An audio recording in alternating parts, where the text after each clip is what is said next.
so funny. Oh, what's up, gamers? What's up, chat? How are we, huh?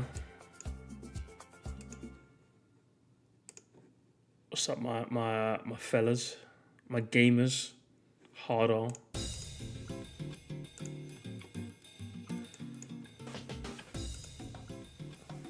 I had a nap for once today. Oh my god! Round of applause. I also want to give a round of applause to one of my latest subscribers. His name is Cole, as in the name Cole, C-O-L-E. But then he also has but derogatory. Cole but derogatory. I mean, I didn't think that name was that bad personally. You're done with the edit? Hell yeah. The videos are being made.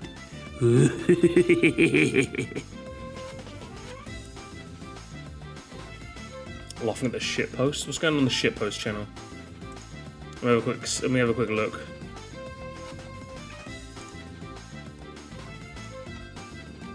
Okay, maybe I don't want to. I immediately scroll up and I see a thwomp me. I don't think I want to scroll up anymore. Don't think so.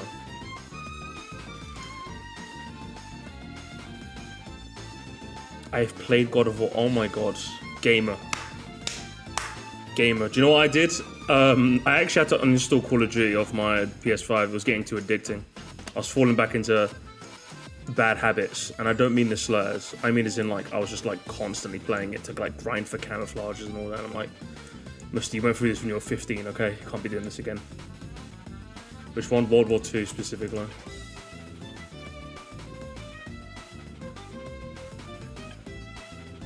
Yeah, no, not any of the latest Call of Duties. It's just World War II. It had the right mix of it's boots on the ground. I didn't play it a lot when it was out, so I still felt kind of fresh. But I played it enough where I had enough armory credits to buy some of the new guns. So like I could buy some new content. So like I had the right mix of everything, you know? And I'm like, I just unlocked the crossbow and I was having so much fun with it. I'm like, Misty, come on now. You know what you're gonna do. You're gonna want to get diamond camouflage for all the launchers now. And I'm like, I can't do this. I can't do this. I have to uninstall. I have to uninstall. So instead, I decided to try the beta for Battlefield 6. And oh my god. That game is actually a lot of fun. I might make a members only yap session about that game because it is actually, I've got a lot to say, but at the same time nothing to say. Because I'm enjoying it, but I'm extremely shit at it. That's the issue. But I'm also having a lot of fun. Do you know what it is? And I think I'll go into this when I talk about it, is that I think it's just really fun to play coming from a guy who grew up on military shooters, it's kind of fun to just play a military shooter again, you know? I'm gonna boom so hard when I say this, but like, none of this fucking Fortnite, none of this fucking Battle Pass. I just want to play a shooter where I run around with a defib, revive my team, get in a tank, shoot a fucking aircraft out of the air, throw some smoke down, capture an objective, and then someone jumps on so I kill them, and then I capture, and then I kill the other guy, and I kill a third guy, then I die, and then one of my teammates defibs me, and then he does, and I defib him, and then it's chaos, and it's so much fun. So I'm having a lot of fun with that. I don't know if I'll buy it when it releases. I think I might wait till it goes on sale, but I think I'm gonna have to pick that up because there's just something about playing like an old, like a honest to goodness modern military shooter that just like is the perfect thing of like, it's nostalgic in a way that like, yeah, again, I'm playing a modern military shooter, but it also feels extremely fresh because I was never a Battlefield kid, I was always a Call of Duty kid. So it just feels really fun to play like something that I'm familiar with, but feels so different at the same time. And I'll get into more of that when I do a members only app because I'm gonna have to. I'm having so much fun with that game. I also reinstalled the finals. I've got back into the finals again. I'm shit at it again because I haven't played in like 3 months. But I'm still having a lot of fun with that game. Yeah, my weekend has just mainly been playing a bunch of shooters I'm shit at, but still having fun. That's been the theme of my weekend. Oh, I also decided to do Bonanza's post game. So I've actually been gaming. Ever since I understood World War II, I've been gaming again, because literally my entire free time was eaten up by Call of Duty World War II. And when I had fun doing it, I'm just like, Mister, you can't do this anymore, okay? You can't do this anymore. There's too many games on the list, okay? You can't do this anymore. I'm like, okay, go on, uninstall it. Just have to uninstall it. I'm going to Hitman again. Hell yeah. Can't really get into modern multiplayer shooters. I don't blame you. I've just kind of grown up with them. See, the thing is, I don't even know if I'd be into them if I didn't grow up with them, you know? Like, I love multiplayer shooters because I kind of grew up with them. I feel like if I had to start from scratch, I don't think I'd be into any multiplayer shooters because it just feels a bit much, you know? Fortnite is funny. They made it Helldivers this season. Is it? Is it time for my once a season monthly Twitch Fortnite stream? Is it time, Sponge? Would you recommend? The Fallout duology. Oh, okay, interesting. Never really played a Fallout game. So never a Fortnite kid. Aren't you just not like the other girls, eh, Brad? Hey, Brad Tholomew? The COD World War II is the Sims Splatoon 3. The moment I understood it, the amount of games I played increased. Yeah, basically, honestly. Because it's like, with World War II, it's like, again, it's addicting. It's fucking dopamine inducing. There's always something to do, be it a camo to grind, a challenge to do. Like, Call of Duty is so great at that, but like, fuck it, I'm just like, this was good when you were 15, Musti. This was like a lot of content in the game, and it's exactly what I wanted when I was 15. But like, I can't do this at 31. I can't. There's like other games I need to play, Musti. There's other games I need to play. Especially because Call of Duty World War II has a constant playlist for shipment, which any non-COD fans, shipment's like a really tiny map, like that ramps up the chaos like tenfold. So I just constantly boot up the shipment playlist and play like Domination and Kill Confirmed, and it's just everywhere, man. Is Scarlet better than Violet? I've seen debates and I think they're on the same level. No, I think Scarlet's better personally. Don't ask me why, I just think it's better. By the way, guys, I am stalling. I'm just waiting for my food to get here and then we can start the stream. And I haven't got my camera on neither. Camera's been on the whole time, man. I was almost tempted to get back to Fortnite. Oh, that's how they get you. They add something you like. They add your Scrimbly. And that's how they get you. On Scarlet, I've had the same thing. Nah, Scarlet's like way better. We're trying to get into Hollow Knight. Okay. I tried Hollow Knight. It's just too hard for me. I'm not a gamer. Stop playing Donut Dodo. Hell yeah. That's fun. For way too many games. Definitely, honestly. There's too many games! There's nothing I could do! Wait till Battlefield gets a battle pass. See, a battle pass won't annoy me. Do you know what annoy me? Honestly, it's... Again, I feel like such a fucking old fart. But like, I'm not even joking. The moment I see Battlefield 6 is collab, I'm gonna be like, sorry boys, I gotta go. In a sea of games that like, oh, it's this, and in a sea where every multiplayer shooter is a crossover, having a game that just isn't is just really refreshing. Not that I hate crossovers, like Overwatch has been doing a lot of crossovers. I don't hate them for doing crossovers. But like, it's just something so refreshing about it, you know? It's like eating like, it's like if the only chocolate bar I could eat was a Mint Aero. A Mint Aero is an amazing chocolate bar, right? But if I had to go my whole life, like for the last 6 years I've been eating Mint Aero. So I'm just like, I just want a flake bar now, you know what I mean? Is it better than the Aero Mint? Probably not. But I just want a flake bar now. I just want something different, you know? That's what it is. This week hasn't been too good. Someone I watched for 7 years turned out to be an awful. No! Yoko, what? No! I'm so sorry. No! Fuck. Like, how bad are we talking, Potato? Because it's like they cheated on their partner. That's like bad, but I think you can still watch him. If it's like non-serene, it's like, okay, you gotta go, mate. You gotta get out the sub box, you know? It's definitely a step in the right direction. Many companies want to be the next Fortnite. I think collapse on what it succeeds. Sure, it works now, but Fortnite had to do its own thing. Yeah, it's just one of those things where, like, I like that Fortnite does. I have a lot of respect for Fortnite. I like what Fortnite does. I love what Fortnite is. But, like, when I log into, like, Apex Legends, oh, Final Fantasy Club, I'm like, okay. I log into Overwatch, G.I. Joe Club, I'm like, okay. When I like, oh, this collab, I'm just like, okay. Like, I'm like, do your thing, make your bag. I'm not going to buy any of these skins, but, like, just fuck. I just want to play a game, you know? I just want to play a fucking game, man. I just want to play a game, bro. What does nonce mean? It's a nonce. They're a nonce. Okay. That's what it means. Call of Duty had an American Dad collab. See, that's what I mean. Like, I saw the Beavis and Butthead collab on Call of Duty, and I'm just like, what are you doing, man? The fuck you doing, man? You know? Again, I feel like a bit of an old head when I say it, but I'm just like, for fuck's sake. He got arrested for evidence of domestic violence, and the order got the Lakers there. Oh, is that Brad Taste in music? Ah! I mean, I'm laughing at the situation, laughing at you having a goat wash, not the situation, obviously. I've been keeping tabs on that on the side, and yeah, his crash out has been like catastrophic. So if you guys want like a little bit of context, so like he was like a domestic abuser, right, or to his partner. But you're probably thinking, oh, like how did like the wife come? Did the ex come through? No, he outed himself. The ex was just like, I was just gonna move on with my life. But sure, if you're just gonna talk about it, then I'll show proof, I guess. And so then I'm just like, all you had to do was just shut the fuck up and review the music, little bro.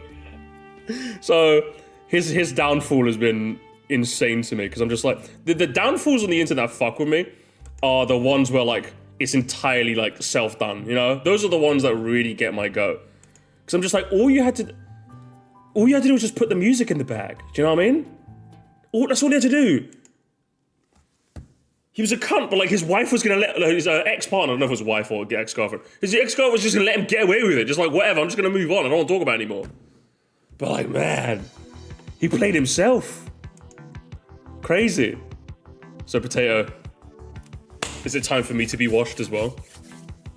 I'm coming out, gamers.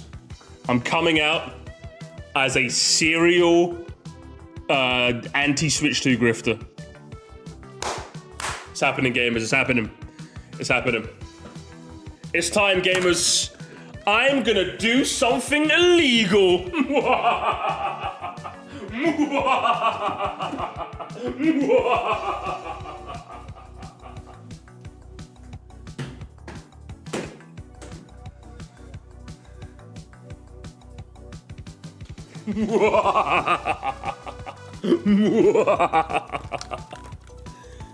Could you say clanker before you go?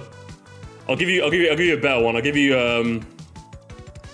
what's the other one I found today? Rust bucket. I'll give you rust bucket. You fucking rust bucket. You fucking bolt back. You fucking tin skin.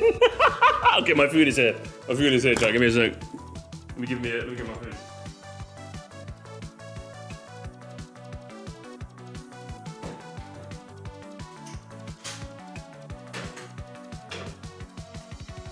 Look, I told you, man, you need to get over her, okay? There's plenty more fish in the sea.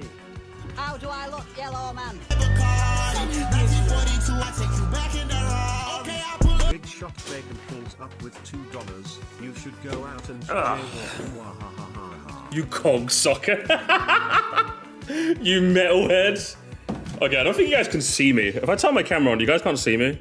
Okay, it's just my lights. We're in dark mode today, gamers. We're in dark mode for a bit. I'm just saying, people who don't say that may or may not end up a lot happier in the future. True, honestly. I'm kind of gaming. I'm in the void, gamers. I'm in the void. I'm feeling very emo, you know? Dark side musty. I'm becoming uncanny. Real, honestly. I'm like Mr. Incredible. Can I refresh my chat? Where are you, though? I'm gonna be depressed if I don't have my chat. Where's my chat? Chat, you're gone. Chat, what happened? Everything's done. Okay, at least the alerts are still working. How do I look, yellow man? Okay, yeah, hold up. Thank you so much, Chili. $2.66. What's the order, Musty? Were fries put in the bag? I went with all reliable. I went with all reliable. GDK, baby. GDK, gamers. We're rocking a bit of GDK today. War might not be beautiful, but a good fucking doner kebab is, that's for damn sure.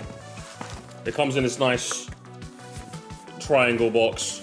Never GDKs are good, it's fucking sick, bro. I'll be real with it. It's kind of peak. Ooh. It comes in this like look at that right there. All packed in. Doner meat, lettuce, red onion, garlic sauce.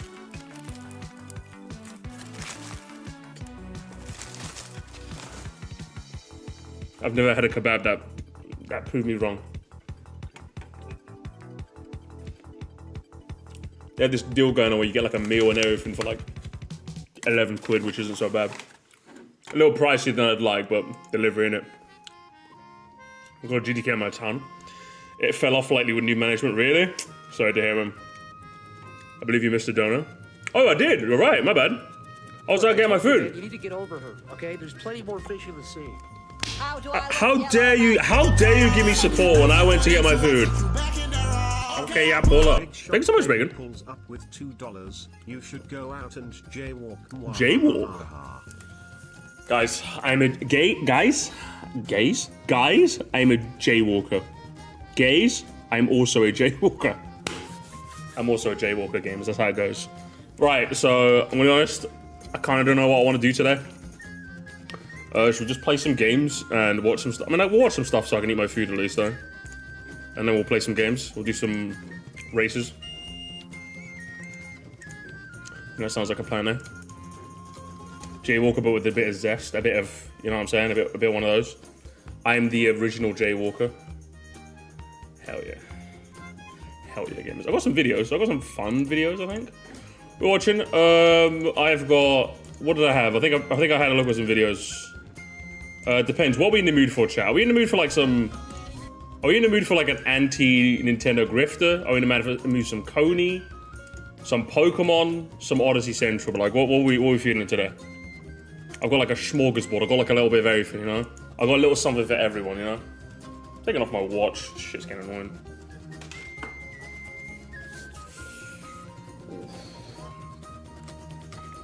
Anything but the grifter. See, some people are saying grifter, some people are saying no. Shit. See, that's what I don't understand you people, you know what I mean? Some of you guys want the grift. Some of you guys want like, I don't get it. My audience is literally split in half. Some of you guys want evil Musty, and some of you guys want nice Musty. It's just like I drew. It's literally just like I drew. Musty, please, you must do Mario Kart, Musty. They love Mario Kart. No, Musty, you must kill all the Nintendo Musty. No, Musty, please, you gotta be no, Musty, you gotta be nice. You gotta be. Remember, Nathaniel Bandy commented. He was like, "Yeah, good video. Yes, Musty. Remember back seats. Remember Toxic Pyro. Everyone is out to get you. Everyone hates you. Musty, no, you have to be. That's how you guys sound, honestly. How you guys sound? Kind of grifted out. This one doesn't seem like too crazy. That's the worst bit. It's kind of like a bit of a level 1 grifter, you know? So it's even worth it sort of thing. You know, let's do some Odyssey Central. Let's do some Odyssey. Let's, while I eat some food, you know? Let's do some of that. Most grifted it as well, but AI generated. Real! More grifted out. You know what, fair. We'll do some Odyssey Central, then we'll do some Pokemon. We need to do more Pokemon stuff, okay? I say that all the time, but like genuinely. Now that I've got more free time, we're doing more Pokemon stuff, alright? Next week, we're going to finish up the SV playthrough. So I hope you guys are ready for that. And I'm going to upload the Gen 1 ranking. Not next week, the week after. Costume ranking, gamers. The costume ranking I did, that's going to come out tomorrow. So I hope you guys are ready for that. Stuff, we've got stuff, we've got stuff and things, okay? Did you get a shiny Wochair? And I did get a shiny Wochair. We did some raids in the Discord. Did some raids, it was great. We're going to do more Pokemon, don't we? This is what I got for us gamers. Where's my camera gone? Oh, camera. There we are. Should I stay dark mode, guys, for the mood, or do I light mode up? I don't know. I like this mood, gamers. I like this mood that we got going on right now. I feel evil. I feel evil with this lighting, and I like it. Alright, let's do it. Let's do some watch. Let's do some watching, gamers. Let's do some watching. Keep the dark. Hit 300k. Yeah, no, I saw. I commented on the community post because I'm a nice guy because I like his content. And yet he doesn't want to collab with me, you know? I cried for 10 hours, guys. Did I send him a DM? No. But he should just know. He should just read my brain, you know? That's my cue to go. Sorry, Brad. See, Brad's in like a tough spot. He doesn't want to watch Mario Kart because he don't want to get spoiled. He doesn't want to watch Pokemon because he doesn't give a shit about Pokemon. Brad is just like losing. Brad just loses every day. What's happening here, bros, here? He's ripped. Only 10 hours? Only 10 hours, brother. Well, how long have I got? I've got about 12 hours left of this night shift, gamers. So let's get started, gamers. Gamers! I'm feeling very dark today. You could call me Dark Side Musty, as we do. Ranking every item in Mario Kart World. I've recently done an item ranking, and I'll be pawning that off to an editor soon. So what is Odyssey Central? Mr. Central. You better have the correct opinions, brother, okay? Else I'm gonna be mad. Okay, I'm dark mode today, okay? I'm dark mode. Alright? So you better behave. You better behave yourself, alright? So without further ado, Odyssey man! Mario Kart World is only Mario Kart World. You're way too quiet as well. You're way too quiet. Let's turn you right there. Let's turn that bitch up. Let's turn that bitch up right now. And then I can't full screen it on my laptop, which is a bit annoying. And I can't full screen. Doesn't matter. Do it again. About him. Mario Kart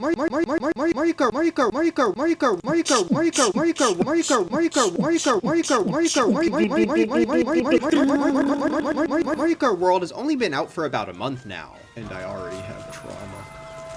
Classic. I think it's safe to say that Mario Kart World is the most chaotic entry in the Mario Kart series. No matter what position you're in, you're really only one bad item away from getting sent to the back of the pack. Of course, the entire Mario Kart series is reliant on the items, but I feel like in Mario Kart World, you really need a good pull to either win or just survive a segment in Knockout Tour. I'd mention how items are in Battle Mode too, but I don't want to play that. Currently, there are 28 items in Mario Kart World, and with so many items, some are bound to be worse than others. So today, I thought it'd be fun to rank them all from the worst to the best. Now, how exactly am I going to be ranking these? You're going to be ranking these based on how much of a bitch-ass bitch... Am I right? I'm dark, musty, Odyssey. I'm dark mode today. I also have a Dr. Pepper. And so I'm going to be high on the sugar, okay? You'll be ranking them on vibes. You'll be ranking them on whether Jesus would approve of them. Tell me.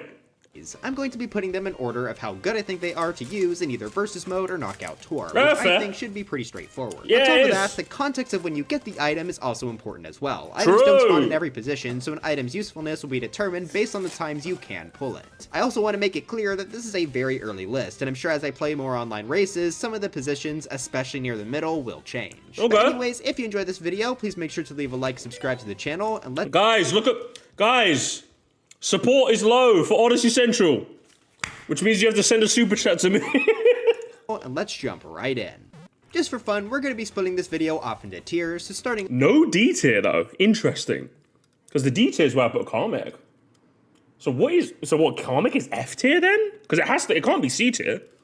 F tier feels a bit, actually it feels a bit right in all fairness. For me, I just kind of like the fact that at least it does something interesting, but I'm just hypothesizing. He could have put it in C tier.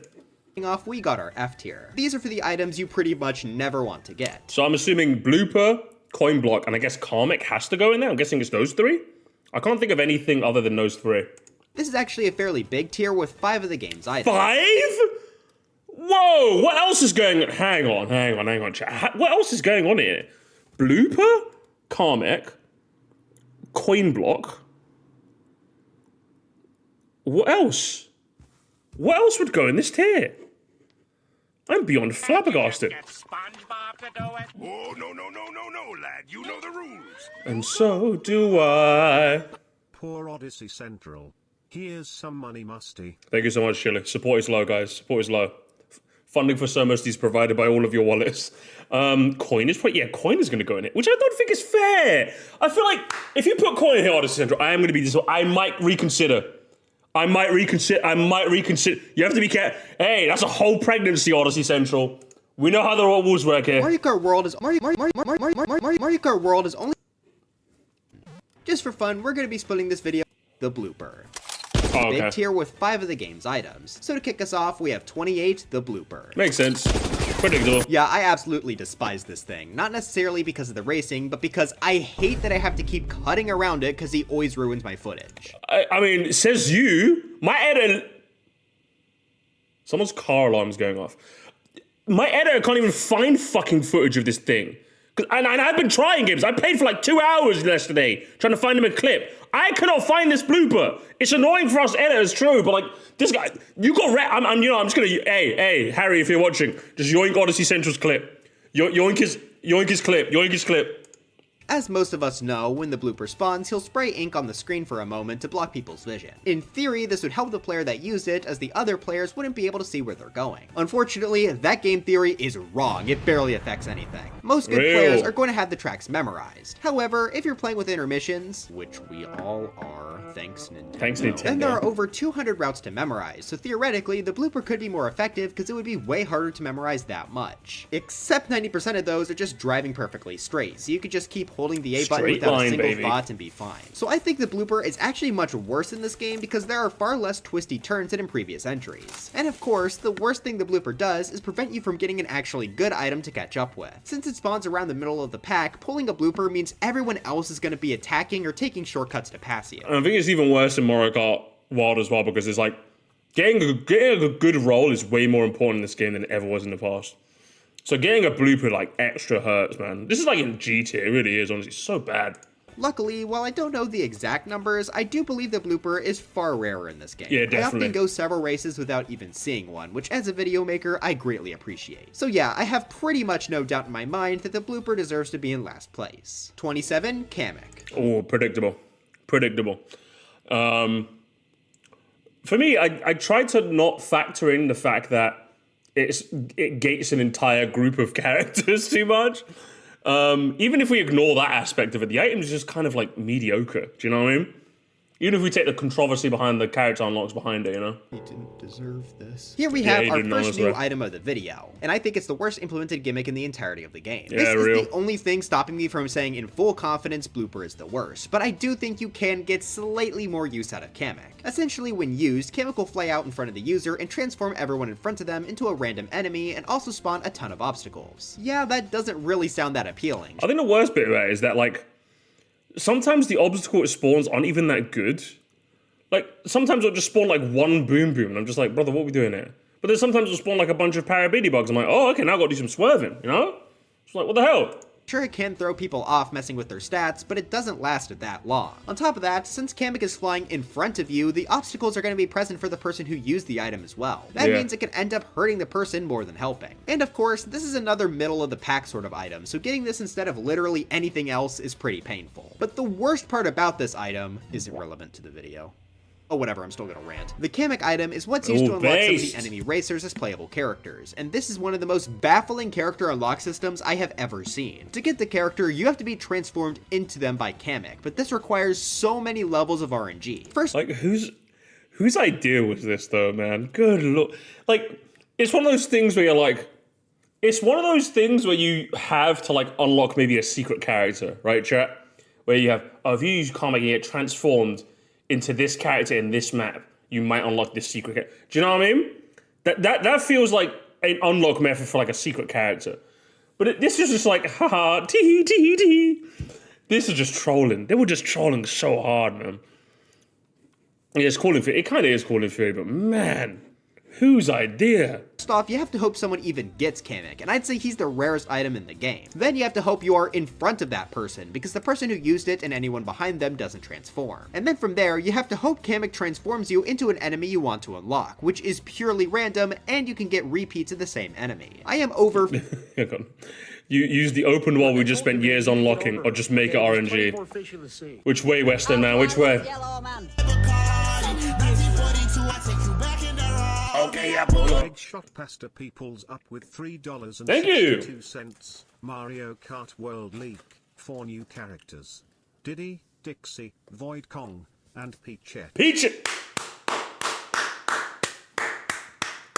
I clapped when he said Peachette. I clapped, gamers. 40 hours into this game, and I still do not have all of the characters from Kamek yet. Yes, there are techniques to get characters faster, since some tracks are more likely to hit certain enemies than others, but the fact that people have to resort to cheating the system just shows how badly this was implemented. Now, like I said, this isn't technically relevant to the ranking since this is going based on usefulness, but if you wanted to put Kamek in last place because of this, I wouldn't blame you. I think Kamek has the potential to change the race. Thank you. 2 weeks for Dolphin. 2 weeks. 2 fucking weeks, you know. How long did it take? It took a month, chat. A month for us to get Catacrack. Fucking good grief, man. It's up more than the blooper, which gave it the edge here, but both items are absolute trash. Now, before we get into this next segment, I want you all to hear me out. 26. Oh, hang on. What's hear me out? The coin block is, yeah, it deserves it. question mark block, and 25 the coin. Ooh, okay. I see why you said hear me out now. I see why you said hear me out now. Coin in F tier is just like that feels like a bit of a what are we doing here, Odyssey, man? It's a useful balancing item. Come on. I'll see the vision of this. I said hear me Yeah. out! How Okay, on I'll earth did hear you out! Stop screaming! I justify the coin being above the question mark block? I think most would agree they belong Hang on. low on the list, but the Well, yeah, but my issue isn't that you put the coin block below the coin. The issue is that you put the coin in F tier when it's just like low C. It's for usefulness list, not a game design list. I mean, I suppose so, but like, surely you'd factor that. I think the game design part is quite important. Like, the reason why it's important, but the reason why the red shell is a good item is because you get it in 2nd to 6th. If the red shell was an item you got in like near last, it'd probably be like a D tier item. Because, yeah, the red shell's good because it locks onto the player in front of you, but how useful is an item that locks on and destroys the player in front of you when in that position you usually get speed items to put you back in front of the course? You know? So, like, I think you kind of have to account for game design, surely, when you're doing an item ranking. I think you have to. It doesn't make sense otherwise.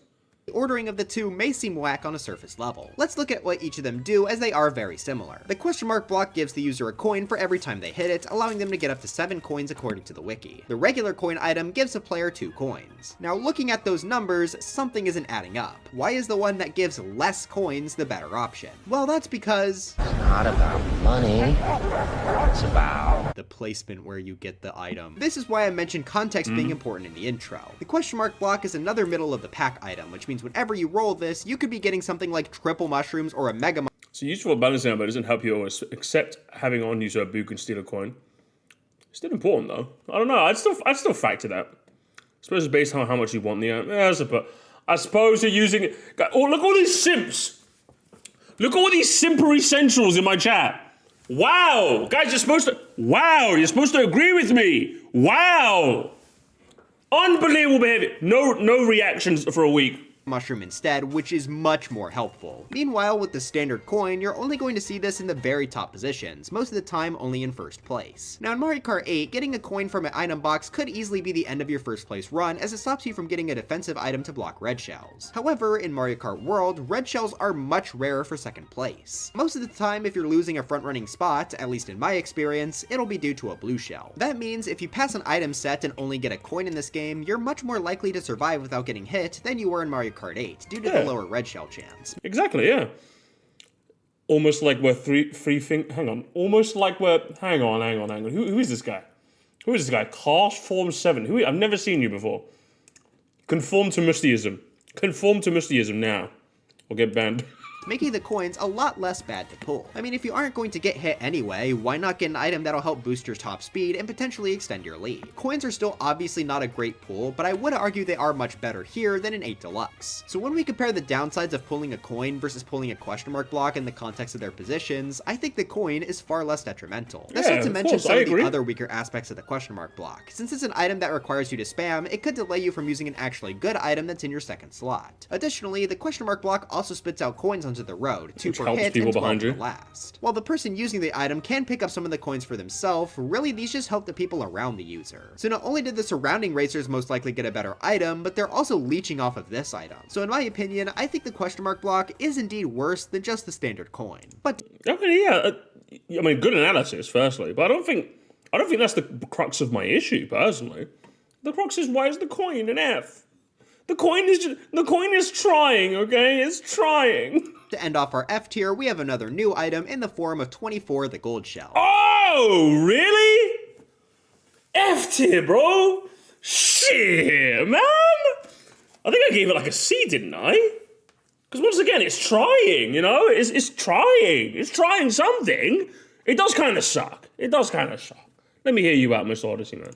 This is the F tier I'm least confident in, and I could potentially see this moving up or down in the future, but not too much. When used, this will go down the middle of the track, leaving a trail of coins behind it and hitting anyone it comes in contact with. I think you can use this offensively in an effective way, but most of the time this is used, you're honestly just helping everyone in front of you. The shell moves much faster than the racer, so the coins it leaves behind are much more likely going to the people in front of you, which just makes your opponents go faster. Sure, it can annoy them a little bit having to move away from the center, but it's the most minor inconvenience imaginable, especially since it gives a warning whenever it's on the way. This is not worse than the boomerang.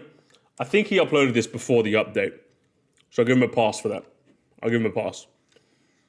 Is Odyssey Central a brokey? Well, he is in college, so maybe. You'd have to ask him, though. I mean, I don't know. He's got my money. He's got my money. He's ripping me off because he doesn't agree with me. Spawning around the same positions as a question mark block also makes this very frustrating since you really want something to take shortcuts with instead. Moving on up to our C tier, here are some items that can be useful, but I find to be a bit more situational. Overall, I'm a lot less confident in the placements of the items in this tier, but I doubt I would move most of them very much. 23, the Ice Flower. Ow! That's mean! I love the combat items in this game. The combat items are so much fun. Just spamming them and hitting like 10 people, man. It's so much fun. I was really excited to see this guy get added to the game because the Ice Flower has always been one of my favorite power-ups. Although I will say it doesn't do enough to differentiate itself from the Fire Flower. So not exactly an unfair take. When used, you'll be able to shoot 8 ice balls similar to the Fire Flower, and if it hits someone, they'll become cold. Now the reason this is so low is because the effect of getting hit isn't really that detrimental. You lose control of your cart for a moment since you're slipping all over the place. But really, you still move forward when you get hit, so it's a super minor slowdown. Something like a red shell would be far better to pull in any position you can get the Ice Flower in, and that's going to be consistent with a lot of our C tier. 22, the Fire Flower. Very similar to the Ice Flower where you get 8 fireballs, but these will actually cause the player to spin out. In my experience, this seems to be more effective than getting hit with an Ice Flower. Maybe the Ice Flower has a bit more potential if you could hit someone on a bad turn or something, but I think the easier application of the Fire Flower makes it a bit better. Again, yeah, fair. though, I'm not super confident in these guys. I don't know, man. Yeah, yes, you should rank them high, Odyssey. Rank, ooh, rank them higher, Mr. Central. I just think the combat items in this game are far more fun than they were in 8 Deluxe, but... Yet. 21, the Banana. I think banana in C? Yeah, fair. Just about everyone expected this guy to be quite low. It's about the most basic item in the game. You can drop it, and if someone slips on it, they feel very embarrassed. It does the job.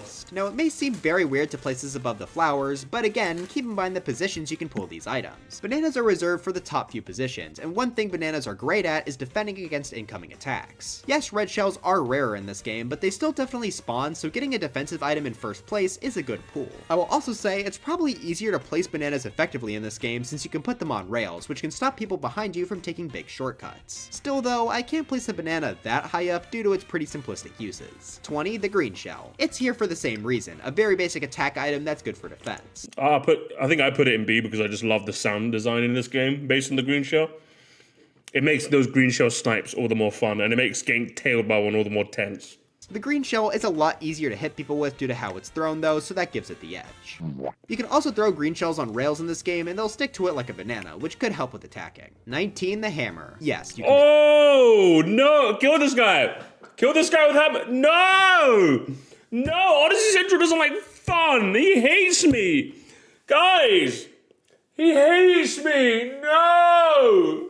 He's bullying me! Kill people with hammers in this game. This is one of the hardest items to rank on the list. I genuinely had no clue what to do with this guy. You rank it up, fire out several hammers in front of you that stick into the ground for a moment. You could do this 4 times, and anyone that runs into the ground and hammers will get hit. I think this is a lot easier to hit people with than our last few entries, especially because of that lingering aspect. It does lose out on defense, but since you aren't pulling it in first, I don't think it's a huge detriment. I could definitely see myself raising this item in the ranks in the future, but I think as of right now, it belongs in C tier. I mean, based on your footage, you're using the item wrong. You're supposed to immediately see it and just go and just chuck all 4 of them at that one guy. Especially that guy named Landon. That fucking Landon that I hate. That fucking Landon. That Landon that we hate. Am I right? Ooh. You're supposed to go. That's what you're supposed to do. Chuck it 4 times and pick one guy and go, listen, that guy, he's dead. He's dead. That's what you're supposed to do. 18, the Triple Banana. This is like a banana. Okay, no, this is bad. Okay, this is actually a crazy take. And again, I think we all agree, right? Like, fair enough, you don't take sound design, blah, blah, blah, blah, blah. I'm just a nerd. Having triple items in this game are so much more useful than they used to be. Because good lord, with 24 races, you want something that's like, hey, get the fuck away from me. In other games, C would be fair. I actually think I'm gonna say it, Mr. Central. It's a bad take, okay? It's a bad take. Right? And my chat, you can't see the chat on the screen, but the chat agrees, okay? Chat agrees, therefore, okay? This is, it's not just I disagree, therefore, it's a bad take, Mr. Central. Do the ranking again. I'm evil, Mr. Gamers. Get 3 of them. Obviously, this is just a better banana and works really well for defense. It's also pretty good offensively since you can ram into other people and cause them to slip. It's also just nice to have coverage on all sides due to how many items can be flying around in this game. Yeah, exactly. That's why I rank it higher. Pool, but since it's in the higher positions anyway, it's at least nice to keep you comfortable. And now we move on to our biggest tier, the B tier. These items are also pretty difficult to rank, but I feel good about them all being within this tier. You see, his analysis of the banana was fine. It's just, see? Starting off, we got 17 Triple Green Shell. Very similar reasoning as the Triple Banana for this one, but I think its offensive strengths are able to help it slide into B tier instead of just the top of C. While it might be kinda hard to snipe people with a single Green Shell, having 3 chances makes it way easier, so I think the Green Shell is a significant improvement. 16. Again, honestly, listen, I'm getting mad at you. I'm actually getting mad at the fucking gameplay, alright? Are you telling me you do not get 3 greens and immediately just like spray them out in a line to like kill the guy in front of you? Are you telling me everyone uses triple greens like this, right? All of us. We all do this. All right, we see one fucker in front of us and go, yeah, do you know you're dying today. You're dead. Chuck 3 of them in like a fan pattern. Like fan the hammer, you know what I mean? Like we're fucking Wild West cowboys taking down the saloon. It's high noon. That's what we do. But no, look at this clip. Look at the clip. Run the clip back. Way easier, so I think the Green Shell is. He just throws one and keeps the other 2 and just sensibly drives past. This is why you're ranking them low, Mr. Central. You're supposed to be stupid with your items like I am. Blue Shell. This one is. Blue Shell in B though? Really? Is it because of the animation? If he says it's because of the animation, this will be based. Very interesting to rank. In previous games, the reason the Blue Shell sucked was because you never really pulled it in a position where it would be helpful. It was mostly saved to be in the back middle of the pack, and since the Blue Shell obviously targets first place, that's not really going to help the user gain any positions. However, I do think that changes a good amount in Mario Kart World. For starters, the Blue Shell causes way more stun than almost every other item in the game. It does, Oftentimes when you get hit in this game, you can sort of just walk it off, assuming you don't keep getting hit. If you get hit by a Blue Shell though, you are almost for sure losing position, which obviously leads to a lot of pleasant feelings. Due to how close together Mario Kart World's pack generally is, it's a lot more believable that someone using the Blue Shell could pass the person they hit, along with stopping first place from getting a crazy lead. But what really helps sell the Blue Shell as an item is Knockout Tour, specifically the final section. When you're down to just 4 players, everyone is gunning for first and is likely very close together. In this final section, you can still pull Blue Shells, and it's probably one of the best things you can get. Pulling it and I'm sorry, Blue Shells in... That was a very strange parameter to rate on, specifically the final section Knockout Tour. Valid though. But personally, I think I don't like that. I don't like that you can get Blue Shells in the final 4 of Knockout Tour, if you ask me. Like, I suppose it should be like a rare pull in case the first person just way out in front. But like, if you're that way out in front in the final stretch, I think you deserve to win. Like for me, Knockout Tour games are more fun. The more skill-based it gets, the lower the player count. So stuff like the Blue Shell, that's why I like, for example, Desert Hills, like the Desert Hills finale. I don't really like it because literally it's just the 4th person gets a golden mushroom, cuts around, game over, right? Literally, it's boring. Even I, the like Mario Kart guy. Oh, Mario Kart's chaotic. You can do what you want. If you're in first in the final section of a Knockout Tour, I think you deserve to win the whole thing, unless like someone outplays you. A golden mushroom cut is not an outplay. In the same way that a Blue Shell isn't really an outplay neither. I don't think. I mean, it's your ranking, do what you want, but I don't know. I think it's a bad take. That's 2 times now, honestly. That's 2 times you've done a bad take. Evil. A shortcut item from a double box can easily be the recipe to breaking into first place on that final section. I think that alone boosted Blue Shell pretty high in the rankings, even if on standard races, it may not be as good for the user. That specific niche instance, yeah, puts it above the triple... Odyssey, man. Odyssey, you see. Damn, man. You better change your name to Bonanza Central after these takes, brother. You better change your name, man. Like I said, it's really hard to judge because it's often pretty disappointing to pull, but it has potential to be one of the best things you can get depending on the situation. So I think around the bottom of B tier is fair for now. 15, the Dash Food. This one was also very tricky and I moved it around.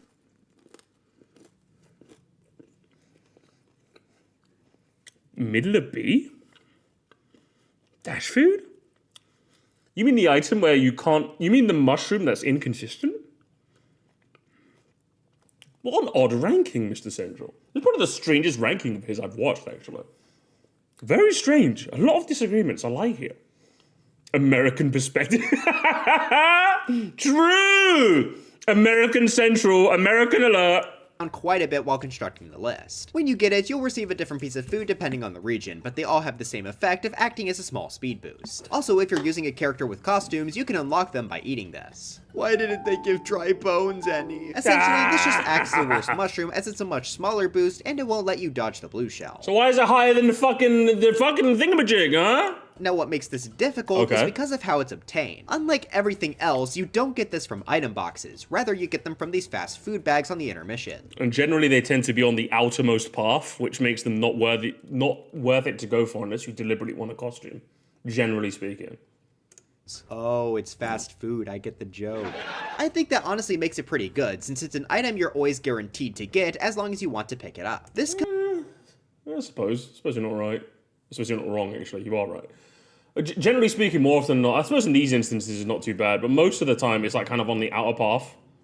And it's just a worse mushroom anyway, so I'm like, completely ignores positioning because anyone can get it, and if you don't want it, you can simply ignore the bag. Again though, if you do get it, it's not a huge boost, but it's nice to just pick up and catch up a little bit. Also, I didn't realize this until working on this video, but you can actually get 3 different tiers of food, each providing a slightly different speed boost. It's not really a huge deal since this difference between them isn't that massive, but it's definitely worth noting. 14. I would say that makes it worse since it's inconsistent, personally. Like, when you get an item, you want the item to work the same way every time. Because the dash food doesn't, I would personally rank it a little lower because of that. Feather. He was more generous to the feather than I was. The feather, I think. This is the item I predict I will change my opinion on the most in the future. Yeah, same with me. I think I put it in, like, C. Because, like, as much as I like its inclusion, like its return, I just couldn't find too many... In my playing so far, I just didn't find too many useful instances, sadly. Of all the items in the game, it's probably the least straightforward in terms of its usefulness. Just like all the way back in Super Mario Kart, the feather allows you to jump. Now Mario Kart World provides us with the charge jump ability, which can help us get up onto walls and hop over small obstacles. The feather on the other hand gives us a much bigger jump, which means you can clear bigger distances. On top of that, using the feather allows you to jump over incoming attacks, including red shells, which you can't do with the charge jump. So defensively, it's pretty solid even if you have to time it. The complexity comes in with the jump itself. You have to really know the track to understand where a feather jump would be useful. I love how you show a clip of the thing we've all done this, right, chat? We all did the thing. He showed us the thing, chat. Look at it again. Comes in with the jump itself. You have to Oh shit, I got hit. Fuck, I got hit. God, what can I do? Feather, go! really know the track to understand where a feather jump would be useful. Well, that was it. That was useful. I feel like that's happened more often than I've used it in a good instance, you know? Unlike a mushroom, which is very easy to tell where you can cut just by playing through, the feather is a lot less obvious. It takes trial and error to know where the shortcuts are, but if you do know where to look for them, then the feather has the potential to save a large chunk of time, especially because it's one of the few items you can actually get in first place, so it can be immensely helpful in extending your lead if you know what you're doing. But like I said, you do have to know what you're doing, and some tracks, especially intermissions, don't really have areas where the feather is super effective. So Yeah, that's why I keep it low, because it's just like, no. as of right now, I don't really love using the feather personally. It kind of feels sloppy and I just don't love the physics on the jump. However, I think I could easily see this rising in the ranks in the future, especially with a lot more practice and game knowledge. I think what they should do is they should do the thing that Super Mario Kart did, where, you know, Super Mario Kart, you cannot get the feather in a track that doesn't have a feather shortcut. What they should do is that, like, the more potential feather cuts there are, the higher the chance of getting the item, maybe? Something like that, I would say. 13, the Bob-omb. This one This is definitely too high. Hang on. might be a little high up, but I do still quite like the item. Yeah, definitely. 100%. 100%. The fact that you driving past it doesn't make it prematurely explode anymore just sucks. It really does suck. And like, maybe you could argue, I get it, because it's 24 players, it would have been... It just still sucks to use. It just sucks to use, honestly. Obviously, as I showed through my very hilarious green screen effect, Bob-ombs are able to explode, which can potentially knock out several people. That's especially deadly because I feel like the Bob-omb has more hit stun than other items, but I might just be imagining things. I will say though, I feel like it's harder to snipe people with Bob-ombs in this game. Not sure if it's just physics changes I haven't gotten used to yet. No, it sucks! Honestly, The fucking thing sucks! But I feel like the Bob-omb has a bigger range in Mario Kart 8 Deluxe. Well, Yes! whether that's true or not doesn't matter to me too much, because I think the Bob-omb got a pretty substantial buff in the defense department. In 8 Deluxe, if you held a bomb behind you to block red shells, it would work, it's just that you would also be caught in the explosion anyway and take damage. So you would have to drop the bomb before the red shell hits you to successfully avoid the hit. I would say that even though it's nice that you can use it a bit more defensively, because red shells just aren't too common as a whole in this game, it just ends up not being as useful a defensive tool. In Mario Kart World, though, you actually don't take damage if your bomb goes off on your back, so it's a lot better now. Since this is also an item you can get high up, it works very well both offensively and defensively, which I think makes it deserve its spot. 12, the Super Horn. This works pretty much exactly Super Horn in fair placement. the same as it did in 8 Deluxe. When used, it'll play a very loud The sound sucks though, Odyssey. Say the sound sucks. sound. This area of effect Okay, you caught me off guard there. Fuck you. can be used to hit nearby Take a like. racers and destroy items. Since racers are a lot more bunched together in this game, I find the Sound Horn's offense to be much better, especially since it can shatter people's triple item shields. If you're ever in the middle of the pack with a ton of items surrounding you, this isn't a bad pull. However, I think they may have made it just a bit too common in second place. I swear, I would be begging the game to give me a red shell, but time and time again, I would just keep getting a Sound Horn. I think I've had that same experience as well, where the Super Horn's just really common in second. So I agree with you. And do you know the worst part about the Super Horn being in second is that I will see a blue shell fly past me and I'll instinctively have to stop myself from fucking blowing it up because I'm like, oh, it's not going after me. It's happened once where I accidentally blew it up when it was going after the first. I'm like, the fuck I do that for? Which is pretty useless if first place is a decent bit away. But if you can carry the Sound Horn into first, it also of course has the advantage of being able to break the blue shell. With how deadly the blue shell is in this game, that's pretty dang important, so I think about here makes sense for it to be on the list. 11, the red shell. Maybe a little bit high for this guy, but I still think it's a pretty great pull in almost any position. This I think it's about right. B's about right. will home in on the Does the racer in job. front of you, and assuming they don't have a Sorts you defense, out. this will basically Job guarantee done. you can pass them. If you're in second, this is pretty much always what you want, so you can slow first place down. I think the hit stun may have been reduced a little bit, but the item is still effective enough to make it up here. And of course, it's also got the great defensive capabilities of a green shell. 10, the boomerang flower. This thing feels insanely good to use in the Gamers, can we have some F's in the chat? For Odyssey Central. Hot Wheels Gamer, could you play some like sad music as well right now? Unfortunate. The take that aged like milk. Chat, if you weren't aware, he uploaded this before the update. Which is, B is where I would have put it. That's literally where I would have put it before the update. High B, maybe even A. Fucking thing sucks now. Poor guy. That's what happens when you rank it too early, Odyssey Central. Ooh, ad revenue. Hang on, 100. Oh, okay, 100. Do you know what fair? You know what fair ad revenue? Do you know what fair? this game. As the name implies, you can throw out a boomerang and it'll return to you. You can do this up to 4 times now, but the item is partially based on a type. I hope the extra mention was worth it. I hope it was, college boy. Which it wasn't in 8 Deluxe. The reason I find this to be so good is because the boomerang can go through both people and items. So in massive hordes of racers, you can easily just chuck out the boomerang to take out multiple people and their defensive items. With 4 throws, it's basically a guarantee to hit at least a couple people, and I also find it to be the easiest attack item to aim in the game. The only downside is the fact that defensively, you need to time throwing it backwards, and unlike in 8 Deluxe, the boomerang stays in your item slot after you throw it. That means you have to exhaust all of the throws before you can get a new item, which can be mildly annoying. Still though, I think Which we didn't mind before the update, right, chat? Which I do want to show for posterity. The Fs were plentiful gamers. Fs to pay respects. Sag. the boomerang is more than solid as an offensive tool. But now we begin our A tier. These are all basically the items you are begging to see whenever you get an item box in this game. In my opinion, Mushroom? if you don't pull one of these, you're pretty disappointed because anything from here on out is absolutely insane, and it's clear to see why. 9, the mushroom. This right here is the basis for most of the items within these top 2 tiers. Mario Kart World, more than any other Mario Kart game before it, benefits people taking shortcuts immensely. Mushrooms of course give the user a speed boost that also allows them to go through the off-road. Going through off-road saves time on turns, and some of the turns in this game allow you to save a lot. Obviously, one mushroom allows for smaller cuts, but even See, the mushroom being placed here when taken the context of Mario Kart World makes the triple banana and the triple greens placement all the more strange. He's acknowledging that Mario Kart World's immense off-road, especially in the intermissions, makes the mushroom such a much more powerful item. Same with the triple bananas, broski. Redo the list. Even then, Another a single mushroom can 100k! make you move Another up 100k several Odyssey, positions. man! A lot of that comes from the intermissions, which have the biggest cuts, making mushrooms an essential item in catching up and passing people. Even if you're just on a straightaway, just getting a speed boost can be a good item pull too. As you're going to see, almost every item from here on out allows you to go in the off-road. Oh, and as a bonus, if you manage to carry a mushroom into first place, you can dodge a blue shell with it. The Hell timing yeah. is much more generous than it was in 8 Deluxe, which just makes the mushroom even better. And listen, I felt super gamer the first time I did it, okay? It's he's lying, guys. It's actually the hardest trick in my book.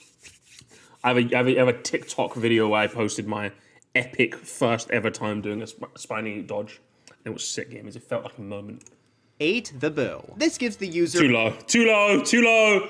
Too low, Odyssey, man. Too low. This is like top 2 item ever made. Fuck, I fucking love the Boo. I love the way he goes like, woo, whoop. And then he's like, it's great. He's got his wonder design. It's amazing. I love this item. a ton of different abilities. The main use is that it'll steal a random item from someone Literally, look, you did the thing. in front of the user. Now, if that was all it did, it would be alright, but nothing super exciting. Luckily for it, the Boo also has a couple more abilities that are really useful. For one, after using it, you'll become temporarily invincible. This is our first invincibility item, and those are obviously really good as they help you avoid every item in the game, including stuff like the lightning. If you manage to use the Boo while everyone Off-road. else gets shocked, that's an easy way to pass a lot of people as well. Not only are you invincible though, you're actually intangible in this state, meaning you can phase right through other players and items. That's because you're a spooky ghost. Ooh. However, one thing they did in this game that kind of annoys me is that they made the items circling around you intangible too. In 8 Deluxe, you could be a ghost and still ram into people with triple items, but now I actually prefer the train. I prefer the consistency of being able to see the ghostly apparition much more better in 8 Deluxe. Because like in 8 Deluxe, it's just kind of annoying when, like, I think I mentioned this in my ranking as well. Like, you'd be 5th, you'd go to 6th, and you'd be like, who was? Oh, the ghost. And the same thing would happen with the items as well. Like, you'd all of a sudden just be like minding your business, and then all of a sudden the invisible ghost next to you just spawns 3 reds, and you're like, what the fuck? Where did you come from? So now it gives you a bit more time to counter the ghostly apparition when they become tangible again. I like it. It's a lot more. The readability has been improved. I like that personally. you just go right through them without dealing any damage. While that is a bit of a hit, the Boo is still undeniably buffed in this game because it now has the ability to go through the off-road without slowing down. Yeah. It used to have this ability in Mario Kart DS, but it was removed in 8, so I'm glad it's back now. Especially with, again, all of the massive cuts you can do in this game. Fucking love I can't it, put man. it in S because of it not having a speed boost to go with the off-road cuts, but the Boo is still a very solid I put it in S because gambling, baby. We love gambling, baby. Gamers. Gambling, gambling, gambling. Gambling, gambling. Ding! Whoa! Gamble! Amazing! Yes! 7 triple red shells. Yeah, I think it should be obvious why this is so good. You can hit 3 people Simple. or the same person 3 times to Predictable. really ruin their day. I don't think this one needs too much explaining. It's easily one of the best offensive options in the game and can even work defensively. But now it's time for our S tier. Pretty much all S 6 of these tiers. items are tied because they're each insanely broken. So what? Golden Mushroom, Bullet Bill, Lightning Bolt, Mega Mushroom, right? I would not blame anyone for putting pretty much any of these at number 1. They're that good. But starting with one that might be a pretty big surprise, 6 the Bullet Bill. This was Oh, he's got 6 items here. The Bullet Bill? Okay. previously my number As I said, I like the Bullet Bill in this game as well because it feels... Again, it's the same reason I like the Boo, because I like the Boo changes because it feels more fair to the players going up against the Boo guy while not making the Boo less fun for you. Same with the Bill. The Bill feels like it, hey, I need to come back, brother. I need to come back. Help me out. And he's like, I got you, brother. My name's Bill. I got you. But also, if you get hit, you don't get twatted just next week. It's beautiful. number 1 item in 8 Deluxe. It's So beautiful. what's made it take a hit here? Well, first let's talk about its uses. When used, you'll transform into a Bullet Bill, which causes you to rocket down the center of the track at high speeds. Not only is that obviously good for catching up, but while in this bullet state, you're invincible. Again, that makes it a good pull to avoid the lightning, so overall, this is a fantastic catch-up item. But what makes it so much worse than its 8 Deluxe version for me? Well, for one, it doesn't deal damage if it runs into people anymore. It just pushes them and knocks them out of their drift if they're in one. Honestly though, offense was never the bullet's strong suit, so that's not why it's lower. No, it's simply because the bullet goes toward the center like I said, but the off-road cuts in this game are absurdly overpowered in comparison. Since the bullet won't just fly through the off-road without some influence on when you used it, I think the items that let you cut through the off-road on your own choice are just better now. I can agree with that, yeah. I agree. Yeah, I think it depends on the timing of... I think if anything, it kind of makes a bit more important your timing as to when you use it. Like, you don't want to use it when there's like a big bunch of off-road. If it's in your second slot, you want to make sure that like it's on a bit more of a straightaway, you know? I'll still put it above the Mushroom and Boo since I think you get more use out of the Bullet Bill speed boost, but the other off-road cutters I think do deserve to be above the Bullet this time. 5. The Lightning. A lot of people bullied me on my Mario Kart 8 Deluxe item ranking for putting this item in 7th. A ton of people said it was the best item in the game, and I think they made some fairly good points. So I'm about to make the same mistake. This is our final item that doesn't let you go off-road, and I think— No, I don't think Lightning in number 1 is crazy. Just for any ranking, really. Like, the Lightning's good, but number 1, Dark Misty. Yeah, I think your placement's fair. it's safe to say that it's the best purely offensive item in the game. It'll hit everyone in front of the user, and the hit stun on this is extremely strong. People that got hit will also shrink, which makes them slower and vulnerable to getting squished. Now, this shrink effect is a lot less powerful than it was in 8 Deluxe, but compared to the hit stun of other items, this is still really good. If you manage to hold on to the Lightning and use it alongside another item to take a shortcut, you can easily go Yes, from the I mentioned this too, the synergy. The synergy with the Lightning is incredible in this game. bottom of the pack to first. Again, just like the Bullet, it's not just as simple as use it or lose it. Like, you have to kind of time it a bit better now, which adds a little bit more, a bit more intrigue. place. But I only think it's really, really good in combination with the powerful off-road items, which is why I decided to place them above the Lightning in the list. Hopefully I'm not wrong this time. 4. Triple Mushrooms. No, you're correct. This is like a mushroom, but there's 3 there's of them. 3 of them. This is absurdly good in this game because with 3 mushrooms, you can take much, much larger shortcuts. Each added speed boost is really exponential help as you can easily jump up to first place from basically any position with just this item alone. And that's just agree. the start of the really strong 4 we have at the top of S tier. The 3. strong The 4. Star. This is the Star. invincible item. It's all about making you fully immune to anything, but it also comes with a boost in speed and the ability to go in the off-road. Mention the sound effect, Odyssey, or you're banned. So yeah, this one is also fantastic. I could see some saying that the Triple Shroom deserves to be above it since you can space out the mushroom boosts more, but I think the invincibility of the Star puts it ahead for me, especially since it can last for quite a while in the off-road, allowing for massive cuts as well. Also, I think I like the Star a bit more. I actually don't remember. But yeah, the Star's also got that extra useful factor of not only can you cut, but if someone hits you with a lightning bolt when you're off-road, you don't have to embarrassingly shuffle your ass back to the course again. Which, believe me, when that happens, you're just... That's like top 1 worst feeling in Mario Kart, honestly. So I'm just like... I was going to have fun, but now I just have to go back. And you're just like... Sorry, guys. I thought I could enjoy my game. My bad.